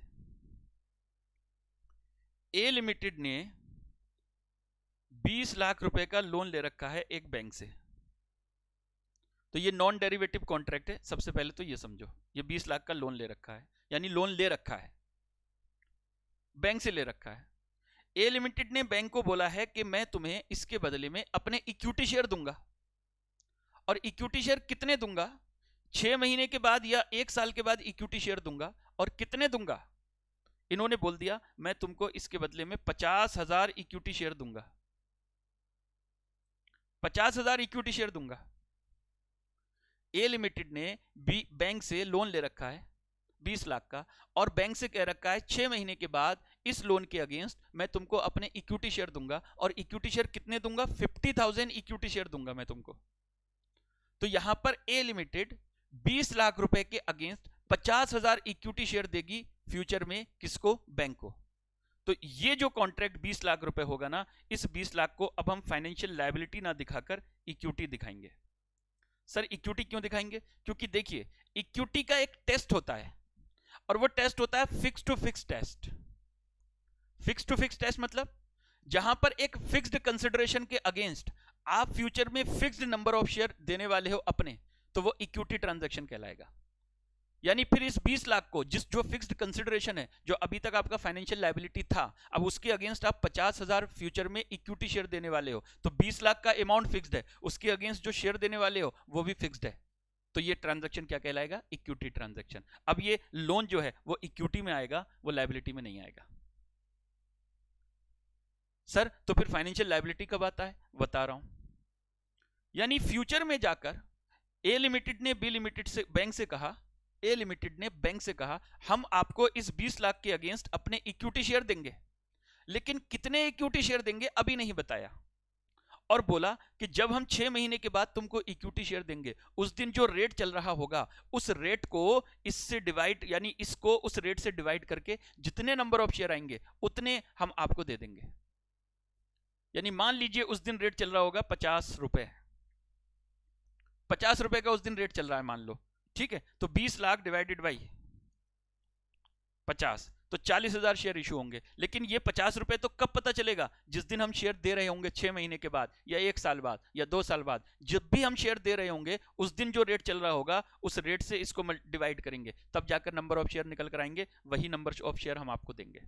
तो यहां पर देखिए, A limited will issue variable number of shares. Variable मतलब वो शेयर अभी फिक्स नहीं है कितने दिए जाएंगे, शेयर पता चलेगा जिस दिन हम शेयर देने वाले होंगे, उस दिन के मार्केट रेट के हिसाब से पता चलेगा। समझे? तो यहां पर ये लोन को अभी भी हम क्या क्लासिफाई करेंगे? हम फाइनेंशियल लायबिलिटी क्लासिफाई करेंगे, फाइनेंशियल लायबिलिटी क्लासिफाई करेंगे। सर फाइनेंशियल लायबिलिटी क्यों क्लासिफाई करेंगे? यहां पर हमें शेयर तो देना है, पैसे तो देने ही नहीं है, क्योंकि देखिए यहां पर शेयर जो है ना वो एज करेंसी का काम कर रहा है। यहां शेयर का काम नहीं कर रहा, करेंसी का काम कर रहा है, क्योंकि मार्केट वैल्यू के हिसाब से, मार्केट वैल्यू के हिसाब से आप शेयर का कैलकुलेशन करोगे, यानी आप शेयर को एज ए करेंसी यूज कर रहे हो। आप उस दिन जाकर अपने शेयर मार्केट में बेचकर कैश भी चुका सकते हो, यानी शेयर फिक्स नहीं है। मान लीजिए यहां पर रेट चल रहा है 50 रुपए, तो आप अपने शेयर 50 रुपए के हिसाब से मार्केट में इशू करो और जो कैश आए वो आप 20 लाख रुपए का पेमेंट कर दो। तो एक तरीके से ये फाइनेंशियल लायबिलिटी नहीं हुआ, इक्विटी कहां हुआ? जब इक्विटी शेयर इशू हो जाते हैं तब वो इक्विटी बनता है, लेकिन जब तक इक्विटी शेयर इशू नहीं होते तब तक वो फाइनेंशियल लायबिलिटी होगा, अगर यहां पर ये नहीं पता कि कितने शेयर इशू किए जाएंगे। यानी जब fix to fixed test pass कर लेता है कोई ट्रांजैक्शन तो वो इक्विटी होगा। अगर एक भी चीज वेरिएबल है, एक भी चीज मतलब अगर नंबर ऑफ शेयर फिक्स नहीं है या जो अमाउंट है वो फिक्स नहीं है, इन दोनों में से एक भी चीज फिक्स नहीं है, तो वो आपका क्या कहलाएगा? वो आपका फाइनेंशियल लायबिलिटी कहलाएगा, फाइनेंशियल लायबिलिटी कहलाएगा। ठीक है। अच्छा सर एक बात बताओ, कंपनी को 20 लाख रुपए का लोन चुकाना है इक्विटी शेयर्स में, और यहां पर डिसाइड हो गया कि जो शेयर इशू किया जाएगा वो मान लीजिए 80 रुपए के हिसाब से किया जाएगा, तो क्या ये इक्विटी होगा या फिर फाइनेंशियल लायबिलिटी होगा? बेटा यहां पर देखिए नंबर ऑफ शेयर फिक्स्ड हो गए, क्यों? क्योंकि प्राइस आपने फिक्स कर दिया भाई, 20 लाख डिवाइडेड बाई 80, लो जी 80 रुपए के हिसाब से तो आपको 25,000 शेयर इशू करने पड़ेंगे, यानी उस दिन कोई भी रेट क्यों ना चल रहा हो आपको तो 80 से डिवाइड करना है। इसका मतलब ये तो fix to fix test pass हो गया। कंसिडरेशन और नंबर ऑफ शेयर में एक भी चीज अगर वेरिएबल है तो वो फाइनेंशियल लायबिलिटी, और अगर दोनों चीजें फिक्स्ड है तो वो इक्विटी। समझे? बोलो। यहां पर अगर रेट आप पहले से ही फिक्स कर चुके हो, इसका मतलब यह है कि रेट तो चेंज होगा ही नहीं, तो नंबर ऑफ शेयर फिक्स्ड हो गए। तो इक्विटी तभी होगा जब फ्यूचर में आप फिक्स्ड अमाउंट के लिए fix number of share issue करने वाले हो। जहां अमाउंट फिक्स नहीं है, शेयर फिक्स्ड है, तब भी वो फाइनेंशियल लायबिलिटी है, और अगर अमाउंट फिक्स्ड है और शेयर वेरिएबल है तब भी वो फाइनेंशियल लायबिलिटी है। अमाउंट भी फिक्स्ड है और कितने शेयर देने वाले हो उसके अगेंस्ट सेटलमेंट के लिए, तो वो भी फिक्स्ड है, तब वो इक्विटी होगा। तो फिक्स टू फिक्स टेस्ट आपको पास करना पड़ेगा। समझे? अच्छा अब दूसरा कॉन्ट्रैक्ट देखो, दूसरा नॉन डेरिवेटिव नहीं डेरिवेटिव की बात हो रही है,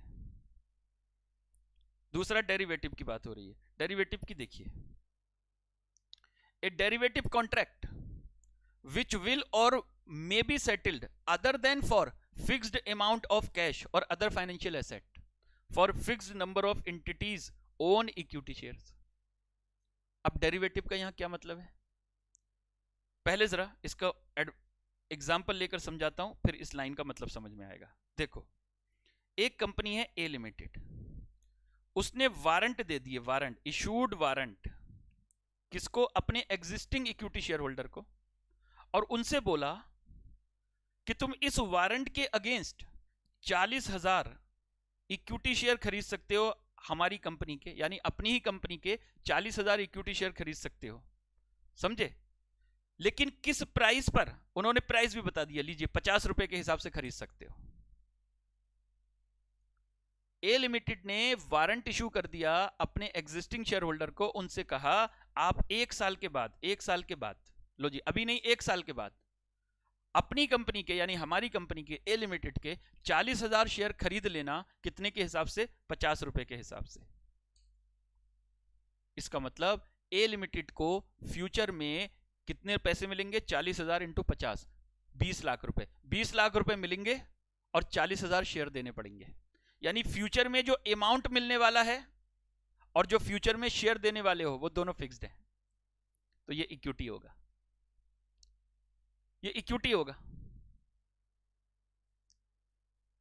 अब ये वारंट जो है ये डेरिवेटिव कैसे हो गया? क्योंकि देखिए नंबर ऑफ शेयर भी फ्यूचर में इशू करोगे, पेमेंट भी आपको फ्यूचर में मिलेगा, तो ये डेरिवेटिव है। डेरिवेटिव का मतलब क्या होता है? यानी दोनों पार्टी की परफॉर्मेंस फ्यूचर में आएंगी, उसको डेरिवेटिव बोलते हैं। तो यहां पर शेयर भी आपको देने हैं फ्यूचर में और जो अमाउंट मिलने वाला है वो भी फ्यूचर में मिलने वाला है। इसका मतलब ये डेरिवेटिव कॉन्ट्रैक्ट है। समझे? डेरिवेटिव कॉन्ट्रैक्ट है। लेकिन इस डेरिवेटिव कॉन्ट्रैक्ट में अमाउंट रिसीव जो होगा वो भी फिक्स्ड है और नंबर ऑफ शेयर जो दोगे आप वो भी फिक्स्ड है। तो ये इक्विटी है, ये लायबिलिटी नहीं है, ये इक्विटी है। ठीक है। लेकिन अगर हम कह दें ए लिमिटेड ने एक वारंट इशू करे कि 40,000 शेयर हमारे खरीद लेना आफ्टर 1 ईयर, लेकिन किस प्राइस पर? प्राइस उसने फिक्स नहीं किया।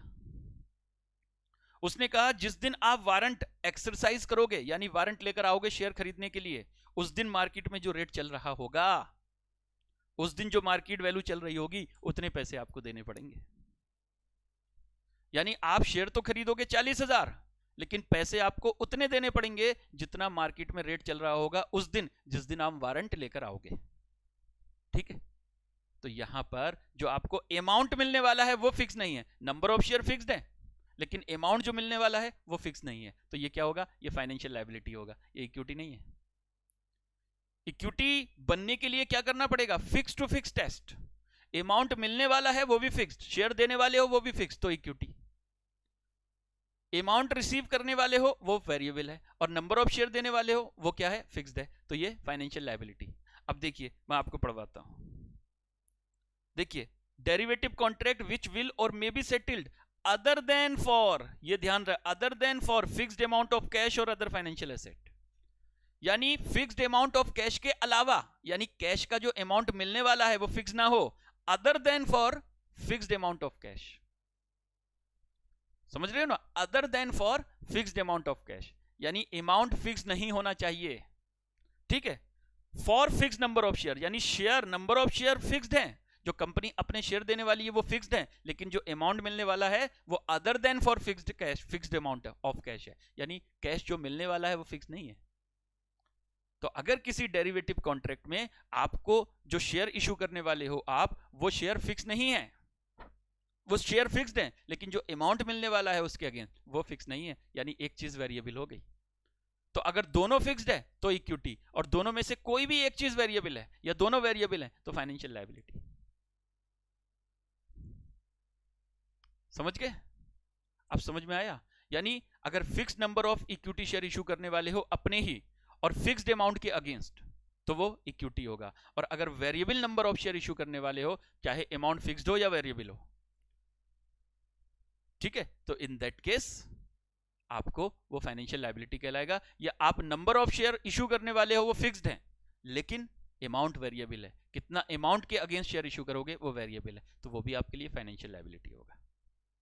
तो यहां पर देखिए, अगर मैं इसका एग्जाम्पल यहां पर लिखूं, एक एग्जाम्पल यहां लिख देता हूं। Example, A limited takes loan from bank for rupees 20 lakh. ठीक है। A limited will issue equity share after 1 year at market price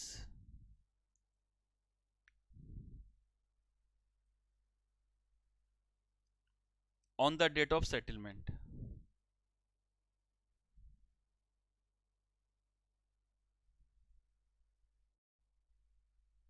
on the date of settlement, यानी जो शेयर इशू करोगे वो जो जिस दिन सेटलमेंट होगा उस दिन का मार्केट प्राइस जो चल रहा होगा उस रेट के हिसाब से, यानी 20 लाख को उस मार्केट प्राइस से डिवाइड करोगे तो नंबर ऑफ शेयर के आएंगे, वेरिएबल आएंगे। तो ये क्या कहलाएगा, ये फाइनेंशियल लायबिलिटी कहलाएगा। ये 20 लाख रुपए आपके फाइनेंशियल लायबिलिटी कहलाएंगे। तो देखिए आंसर में क्या होगा, 20 lakh will be classified financial liability.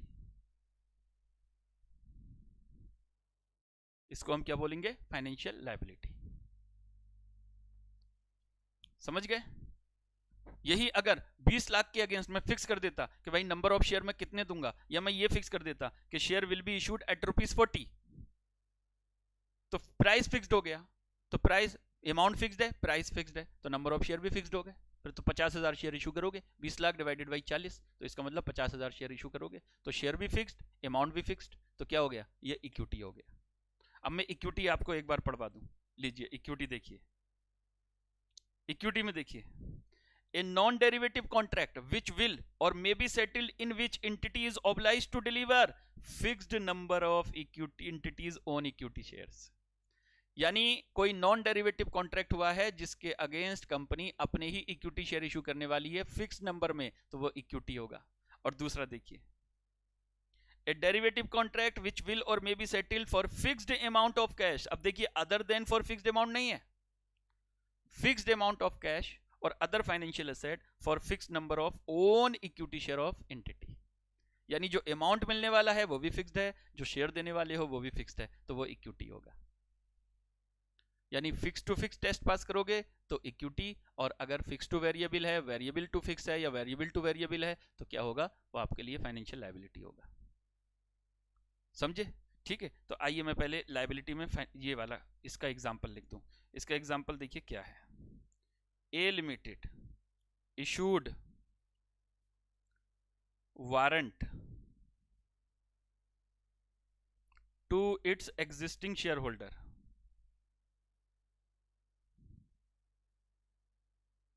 to purchase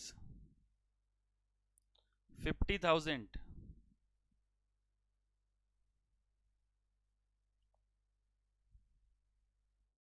equity share।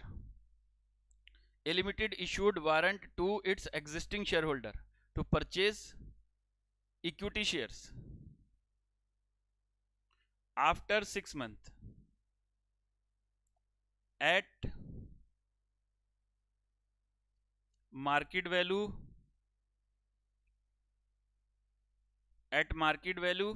after 6 months, market value of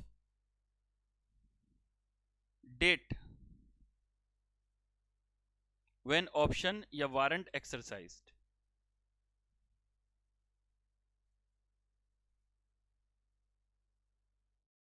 warrant exercise, ठीक है। ये बात समझ में आ गई। तो इसको क्या बोलेंगे, इसको फाइनेंशियल लायबिलिटी बोलेंगे, फाइनेंशियल लायबिलिटी बोलेंगे। क्योंकि यहां पर नंबर ऑफ शेयर तो फिक्स्ड है, लेकिन अमाउंट कितना मिलेगा आपको ये फिक्स नहीं है, ये फिक्स नहीं है, तो ये फाइनेंशियल लायबिलिटी कहलाएगा। अच्छा, अब देखिए यहां पर यही एग्जाम्पल को मैं इक्विटी में ले जाकर फिट कर सकता हूं, लेकिन थोड़ा सा मॉडिफाई करके। आइए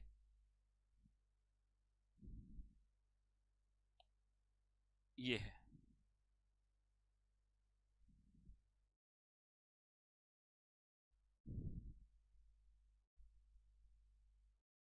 ओहो ज्यादा बड़ा हो गया।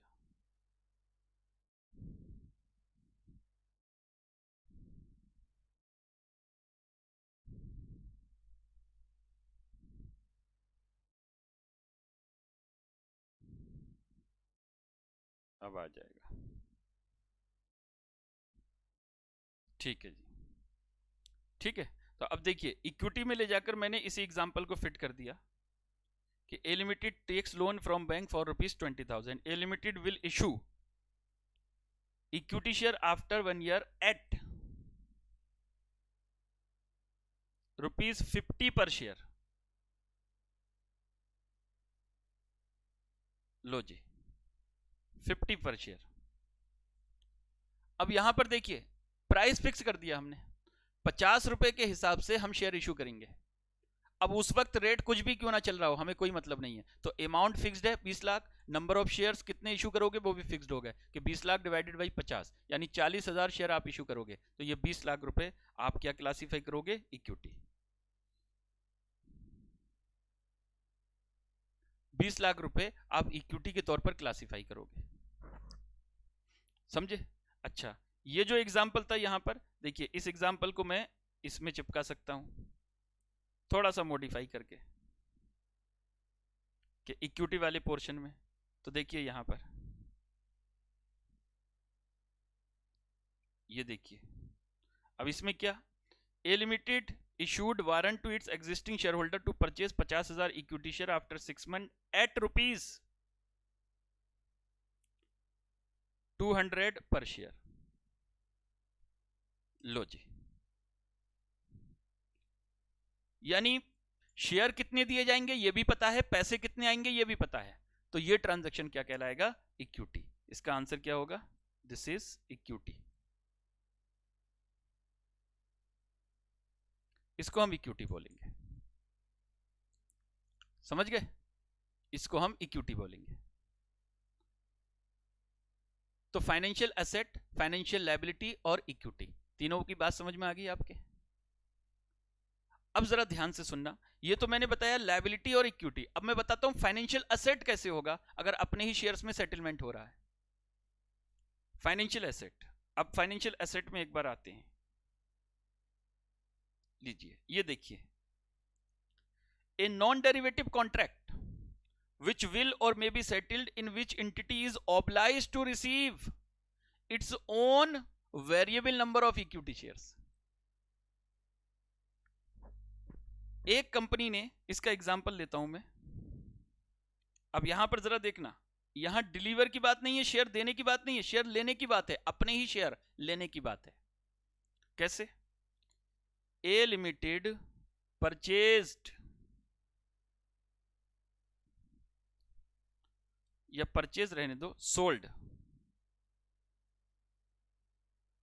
Goods to B limited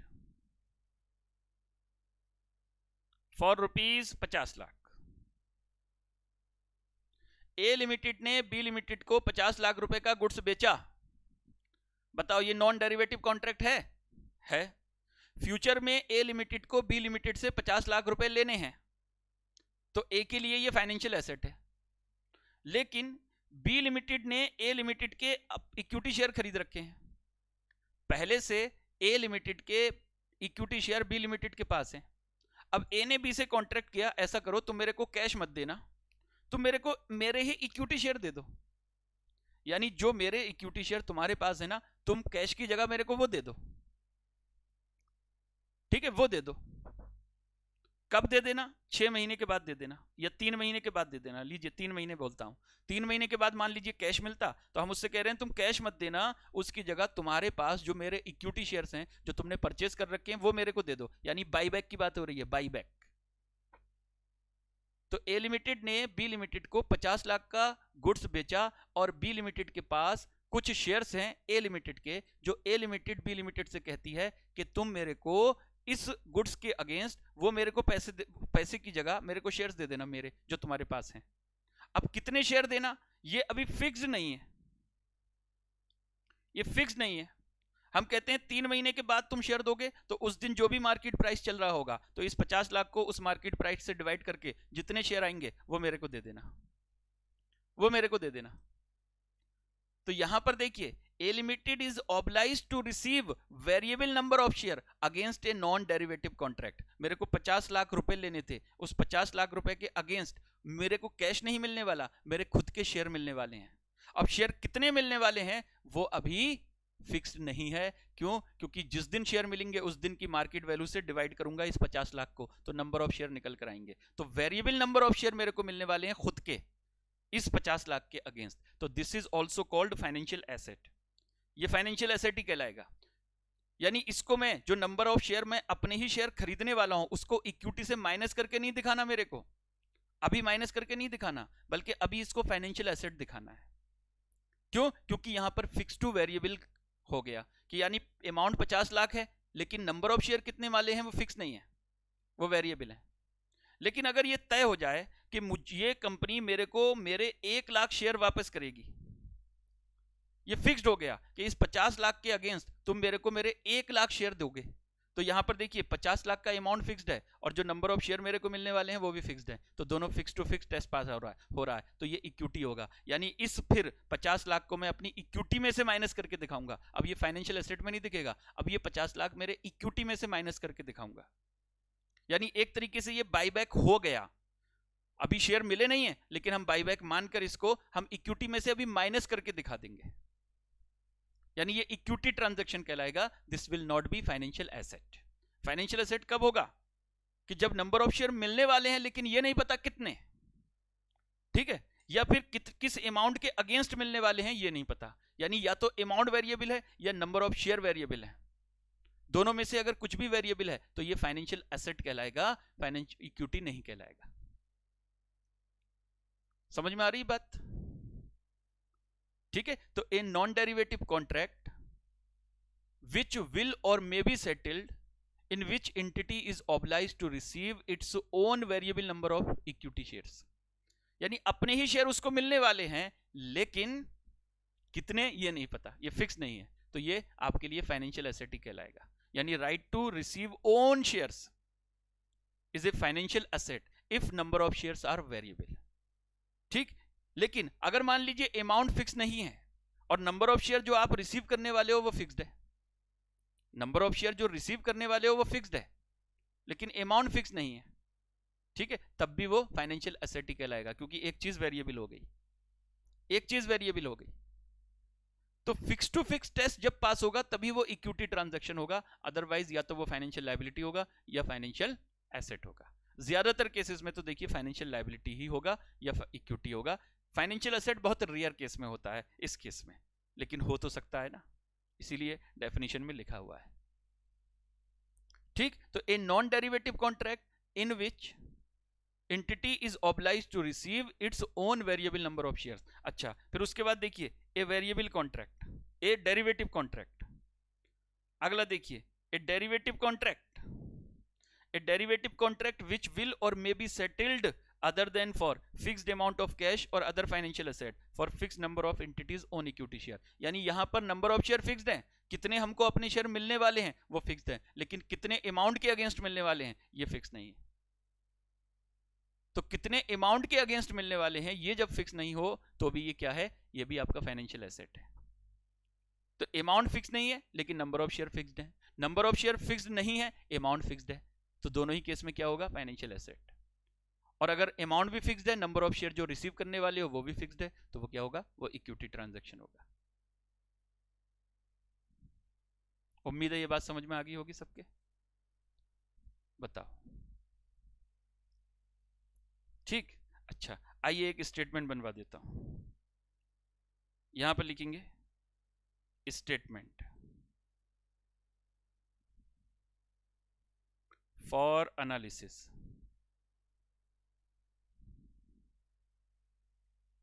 for analysis यहां लिखेंगे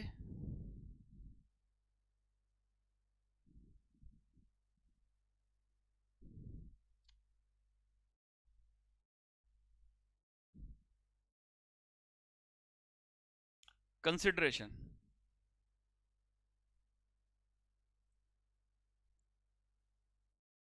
नंबर ऑफ शेयर्स और रिमार्क्स। अगर कंसिडरेशन फिक्स्ड है, नंबर ऑफ शेयर इशूड जो होंगे वो भी फिक्स्ड हैं, तो फिर तो ये इक्विटी है। ठीक है, कंसिडरेशन फिक्स्ड है, नंबर ऑफ शेयर इशू जो होंगे वो वेरिएबल है, तो फाइनेंशियल लायबिलिटी या फिर फाइनेंशियल एसेट। कंसिडरेशन वेरिएबल है, नंबर ऑफ शेयर इशूड जो होंगे या रिसीव होंगे वो फिक्स्ड है, तो फाइनेंशियल लायबिलिटी या फाइनेंशियल एसेट। इसको भी मैं यहां पर फाइनेंशियल एसेट लिख देता हूं। अच्छा, अगर दोनों ही वेरिएबल हैं तो फिर तो कुछ सोचना ही नहीं है, तो फाइनेंशियल लायबिलिटी और फाइनेंशियल एसेट। ठीक है, मतलब कहने का यह है कि इक्विटी सिर्फ एक ही केस में होगा जहां पर fix to fix test pass होगा। तो यहां पर एक चीज लिख देता हूं, important note.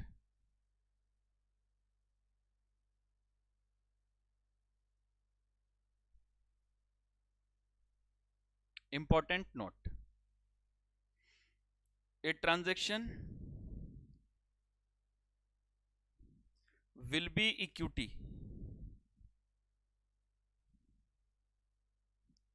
if it pass fixed to fixed test. It means number of shares issuable and consideration received oblique receivable and paid oblique payable both must be fixed। ठीक है, ये फिक्स्ड होना चाहिए। तो दोनों ही चीजें फिक्स्ड होनी चाहिए। कंसिडरेशन फिक्स्ड है, number of share issuable fixed है, इक्विटी। कंसिडरेशन फिक्स्ड है, number of share issuable variable है, फाइनेंशियल लायबिलिटी। ठीक है, कंसिडरेशन वेरिएबल है, फाइनेंशियल शेयर मतलब जो शेयर इश्यूएबल है फिक्स्ड है, फाइनेंशियल लायबिलिटी। और दोनों ही चीजें वेरिएबल है, फाइनेंशियल लायबिलिटी। उम्मीद है ये बातें आपको अब समझ में आ गई होंगी अच्छे से। आइए जरा कुछ क्वेश्चंस हैं, इसको जरा डिस्कस कर लेते हैं हम कि ये फाइनेंशियल एसेट है, फाइनेंशियल लायबिलिटी है, क्या है। देखो जरा कुछ क्वेश्चंस हैं, इसको डिस्कशन कर लेते हैं।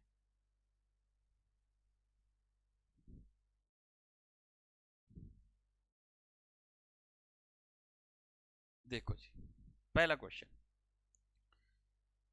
ए लिमिटेड मेक्स कॉन्ट्रैक्ट, यहां पर कॉन्ट्रैक्ट लिखा जाएगा, ये छूट गया है। A limited makes contract to purchase of copper, copper मतलब गुड्स है, तो आपने कॉन्ट्रैक्ट किया कॉपर परचेज करने के लिए for its consumption in normal course of business. तो देखिए ये डेरिवेटिव तो होगा नहीं, ये डेरिवेटिव तभी हो सकता है जब आपने नेट सेटलमेंट के लिए कॉन्ट्रैक्ट किया है, लेकिन यहां तो बोल रहे हैं कि अपने नॉर्मल कोर्स ऑफ बिजनेस में कंज्यूम करने के लिए आपने कॉपर खरीदने का कॉन्ट्रैक्ट किया है, तो ये नॉन डेरिवेटिव या नॉन फाइनेंशियल डेरिवेटिव कॉन्ट्रैक्ट है, लेकिन इसको हम डेरिवेटिव बोलेंगे नहीं क्योंकि यहां पर सेटलमेंट डिलीवरी के थ्रू होगा। The purchase term provide for payment of goods at 30 days credit and interest payable 15% per annum for any delay beyond the credit period. कहते हैं 30 दिन के अंदर अंदर पेमेंट हो जाना चाहिए, अगर 30 दिन के अंदर अंदर पेमेंट नहीं हुआ गुड्स परचेज से तो इंटरेस्ट भी देना पड़ेगा। Analyse the nature of the financial instrument, तो सबसे पहले देखिए फाइनेंशियल इंस्ट्रूमेंट तो है क्योंकि गुड्स खरीदने का कॉन्ट्रैक्ट हुआ, यानी आपने गुड्स खरीदा, फ्यूचर में पैसे दोगे, समझे।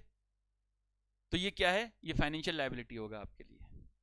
तो देखिए under Ind AS 32 contractual obligation to deliver cash और another financial asset to another entity is a financial liability. In this case, ABC Limited has entered into a contractual arrangement for purchase of goods at a fixed consideration payable to the creditors. It means ABC Limited had contractual obligation to deliver cash to other party. Hence, this contract is a financial liability. समझे, financial liability होगा ये। Next देखिए, target limited to के borrowing from Z limited for 10 lakh. Target limited ने Z limited से 10 लाख रुपए का borrowing किया। Z Limited enter into an arrangement with Target Limited for settlement of the loan against issue of certain number of equity share of Target Limited whose value equal 10 lakh.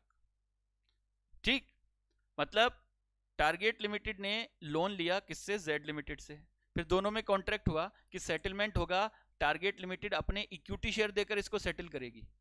अब equity share कितने देगी, for this purpose fair value पर share to determine total number of equity share to be issued shall be determined based on the market price of the share of Target Limited at a future date upon settlement of the contract।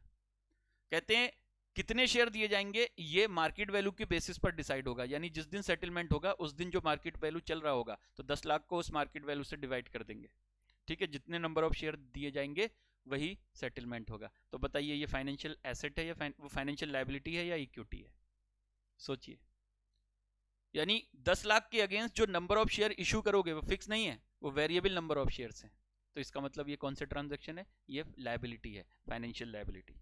तो evaluate this under definition of financial instrument. तो देखिए under Ind AS 32 a non derivative for which the entity is और may be obliged to deliver a variable number of own equity instrument is a financial liability. In this question, Target Limited is under an obligation to issue variable number of equity share equal to total consideration 10 lakh. Hence, equity share are used as a currency for the purpose of settlement of an amount payable by Target Limited. Since variable number of share are to be issued in a non-derivative contract for fixed amount of cash, it tantamount to use of equity share as currency, and hence this contract meet definition of financial liability in the books of Target Limited.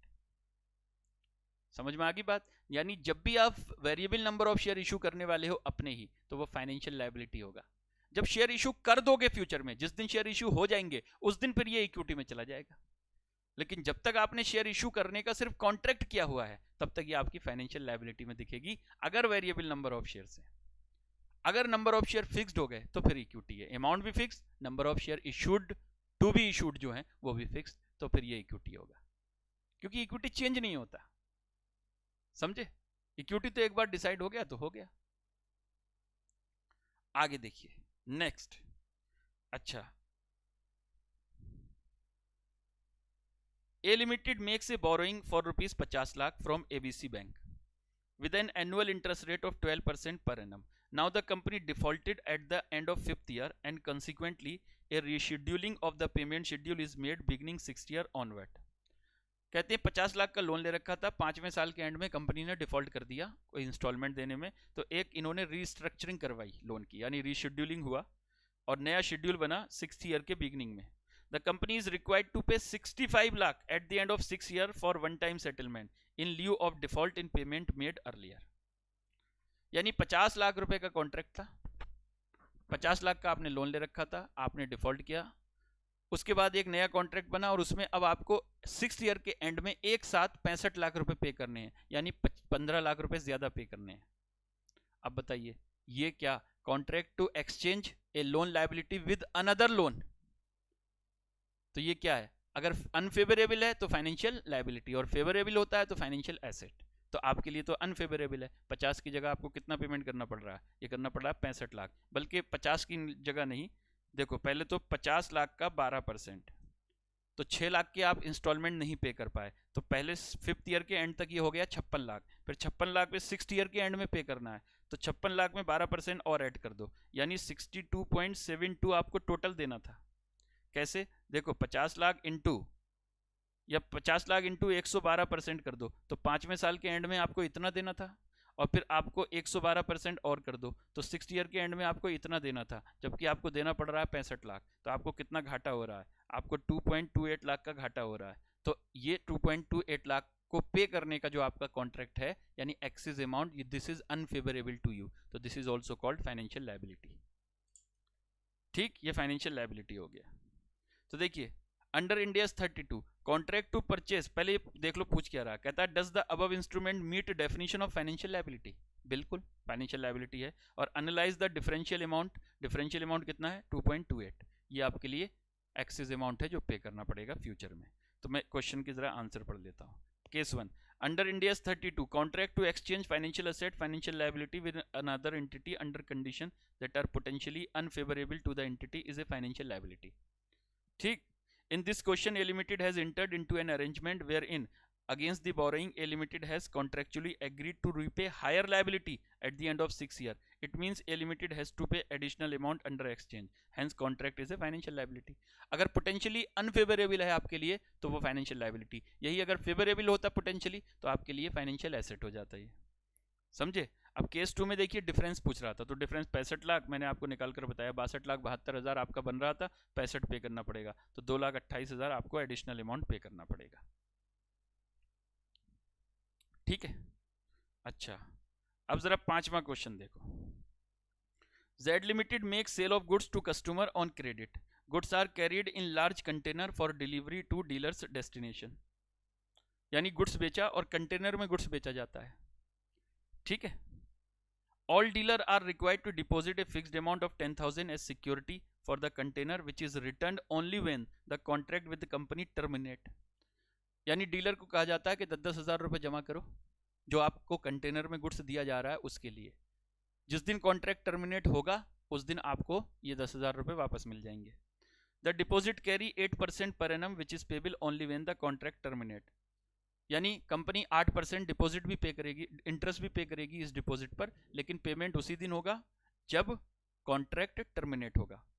If the container are return by dealer in broken condition और damage caused, then appropriate adjustment shall be made from the deposits at the time of settlement. तो appropriate adjustment आपकी, ठीक है जी, कर दी जाएगी अगर कोई broken वगैरह है तो। अब ये पूछ रहे हैं आपसे ये कौन सा कॉन्ट्रैक्ट है, क्या है ये, तो बेटा डिपॉजिट आपको मिला, यू आर, जैसे मैं हूं, मैंने डिलीवर मतलब जो है डीलर से मतलब डिपॉजिट ले रखा है, तो I am under obligation to pay cash future में, तो मेरे लिए ये फाइनेंशियल लायबिलिटी है।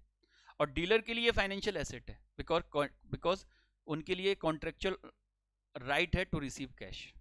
यानी अभी तो आपने जमा करवा दिया, लेकिन फ्यूचर में you have right to receive cash for deposit, because आपने जमा किया है तो आपको मिलना चाहिए, ठीक है। जिस दिन कॉन्ट्रैक्ट टर्मिनेट होगा तो मैं I am obliged to deliver cash और you have right to receive cash. तो देखिए Ind AS 32 contractual right to receive cash और other financial asset from another entity is a financial asset.